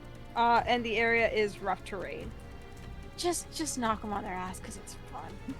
Yep. Why don't you like Poppy? Not you. I didn't know you were there.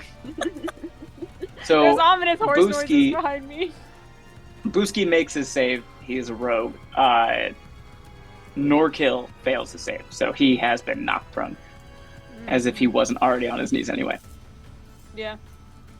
And then I'm going to do a little jump, I suppose.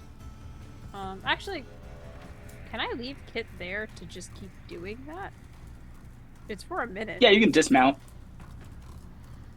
Yeah, I'm gonna get off Kit, and then casually make my. I have to make dex save now, but Yes, you do.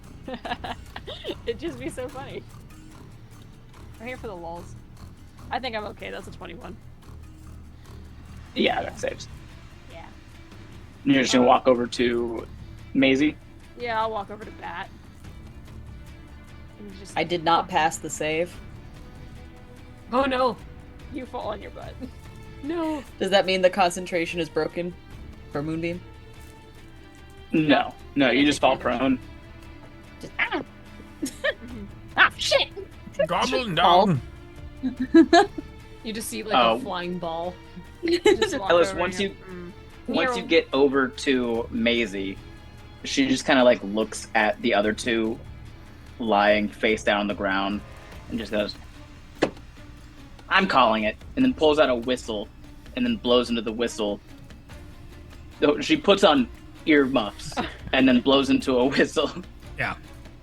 And you guys, for the first time, you hear the cheer of the crowd as kind of just like the arena returns back to an empty thing, and everyone can just see there are 3 guys down on the ground, dramatically having died. There's just a motorcycle sort of in the middle of the map that's just, vibrating it's aggressively. just covered in mud. That's the only way you can see it. It's like- People are losing their minds in the stands. I mean, it's basically a total sweep. It's I stand up. 3 down and 2 giving up versus all 5 of you guys still just alive and on top. I'll go help Poppy up, or extend and offer a hand to Poppy. I try to like make my way back over to Kit to get it to stop. Arktreon helps our contenders off the ground. Oh. What a guy. Estelle Aw, tentatively he's actually offers a nice. healing potion to Fred. Aww. Sorry for the people's elbow. Here's a potion. Okay, you guys I'm hurting can you this way. do your bows to the crowd. We're gonna wrap up here probably a little bit quicker than normal just because we went over longer than I was expecting to go over. Okay. So after you guys clean up and all that, a little bonbon finds you and tells you and also the other team, like, hey, go clean up, rest. You have the rest of today off, obviously. Tomorrow we will all meet up again and discuss how that went, things that we think went wrong, things that we think went well, whether or not each of you individually has passed your exams. What's that supposed to mean? Well, it's kind of a weird situation with you, considering that Weird you situation. don't really have. Well, you don't have an instructor, so Does that not matter on the winning part though? winning. Yes, you've won. You've won bragging rights. Mhm. Winning doesn't automatically make you pass the test, which, again, for you is a bit weird considering you don't have an instructor. I'm not even sure why you put your name in this I didn't put my fucking name in nothing. I did not put my name in no goblet of nothing. Yeah, she didn't put her name in anything. Put your name in the Goblin of Fire. Hurry, just put your name on the fire. Oh, am I just doing okay. his voice? Fuck Jackie Calm. Sorry. Yeah. Everyone, calm down. I'm sure there's a totally normal explanation for this. It seems that maybe you have been pranked by one of your friends here, but that is neither here nor ghost. there. Everyone may go rest, and we will meet up tomorrow. And regardless of whether or not you guys hang out for the rest of the day, we can RP that offline. I just need to get through these couple little notes, and then we're gonna be done with this. Don't go anywhere, Chad. I'm lining up a raid. Hey. Yeah. nowhere. Estelle, Don't you fucking move. when you finish up with your day and you get back to the Paladin schoolhouse and you're getting ready for sleep, getting ready for the evening, Giovanna finds you and says, Estelle, can you come with me for just a moment? It's kind of important. Estelle immediately just grabs a robe and nods and walks over to her. Is something the matter? I'm not sure. I think it's best that you just see. You're fired. Estelle just You're getting deported? Estelle just she pales and just goes, Did I not pass? You're not in trouble. No. It's not about that. So much trouble. She leads you out into the main room of the schoolhouse. In the main room of the schoolhouse, there is a young woman, elvish in nature, who turns to look at you, and she looks very, very vaguely familiar to you. And she Estelle says, just kind of like hides behind Johanna, like, when this elven woman looks at you and goes, "You're a Cessaria?" Estelle just sort of peeks her head out and goes, "That's my family name, yes." I know you. You do? And at the same time, somewhere else, possibly in a pub, No. Elis, Ah, fuck me. Let's go. I'm not sure if you are planning on resting this evening or if you were just going to stay up and work, but wherever you are in this pub right now, you hear and before you can figure out what's going on,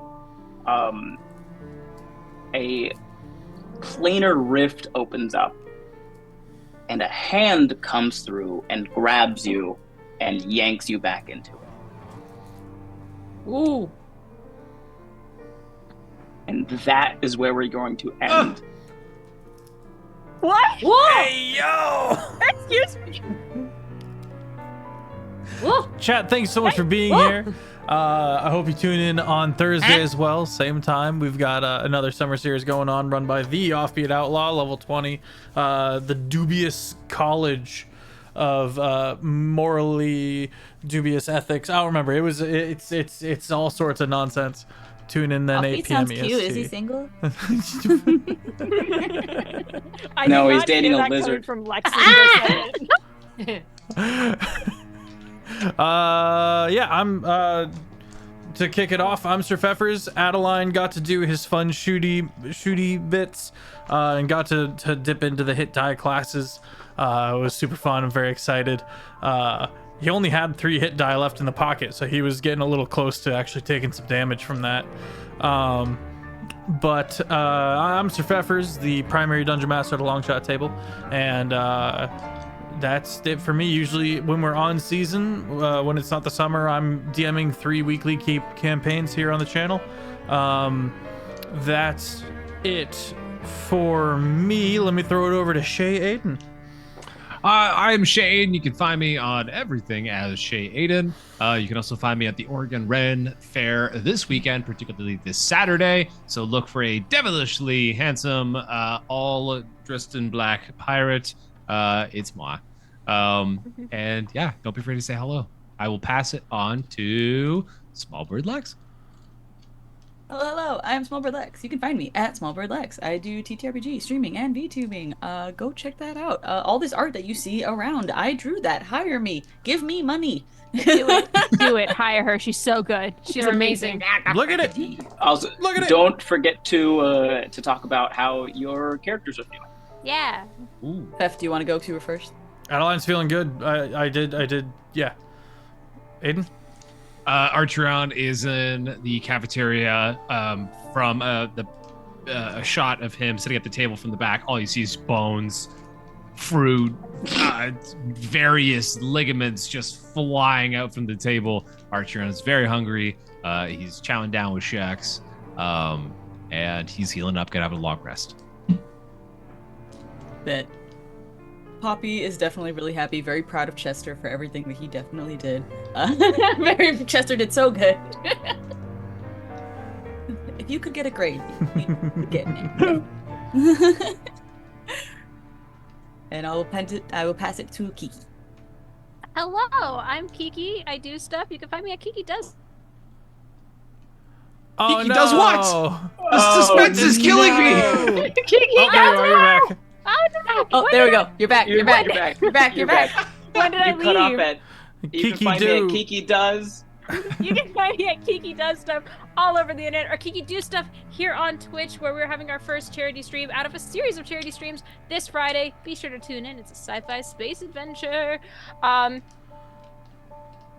Elis is kind of reeling over the fucking test and how, like, oh, winning doesn't equal A. She's, like, sitting on that. She's been sitting in her little workshop kind of frustrated with it, is like taking Kit apart and putting it back together and taking Kit apart and putting it back together. Just like, what do you mean it's not, and you don't go because you don't have a fucking teacher? I don't even have my own teacher. And then suddenly a rift opens, and I think she's a little bit flabbergasted at this time. Don't me. I'm gonna pass it over to Estrella. Hi, I go by QueenAstraea, both on TikTok and Instagram and YouTube and here on Twitch. You can check out any of my work. I'm like a discount Jim Carrey in a ball gown. You'll always have a great time. There's always lots of laughs, and you will always come out learning something that's going to make you go either, I was not expecting the history lesson, but here I am, or you're going to go, wow, suddenly I know so much about the history of spoons. Both amazing. Otherwise, Estel trained so hard and tried so much to do her best, and she felt really proud about being able to do that torpedo shot down. She feels incredibly bad that she basically near murdered a guy if it weren't for the constraints. A coward. He's fine. I need to see that meme of like that soldier. That one guy like crawling away. Great screaming. Get in the memes. Get in the memes. Otherwise, she is just bamboozled. She doesn't know who this person who is talking to her is. She's looking to her teacher as if this is like another teacher, or maybe this is a principal that she wasn't aware of, or another student, maybe someone else who got dropped off at the face of nowhere, but she doesn't know who this person is, and she's just a little taken aback and doesn't know what to do. Okay, well that is the party. My name is Ben Brainard. You can find me on the internet as Ben Brainard. I am on tour right now, but my tour ends tomorrow. I'm gonna be in Pittsburgh tomorrow, and then I get to be home for like a month and a half. I'll be at Gen Con. I'll be at VidCon. I'll be at Gen Con.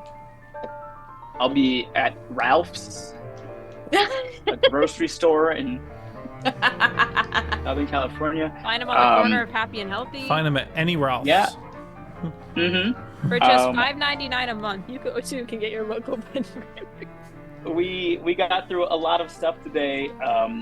The amount of stuff that we have to get through every episode is about to drastically fall off. The first two episodes are always like filled with the most world building and stuff like that. So after this, it's going to be fairly plain sailing weather. We got through the combat, which I like because I like to make them a bit complex and complicated.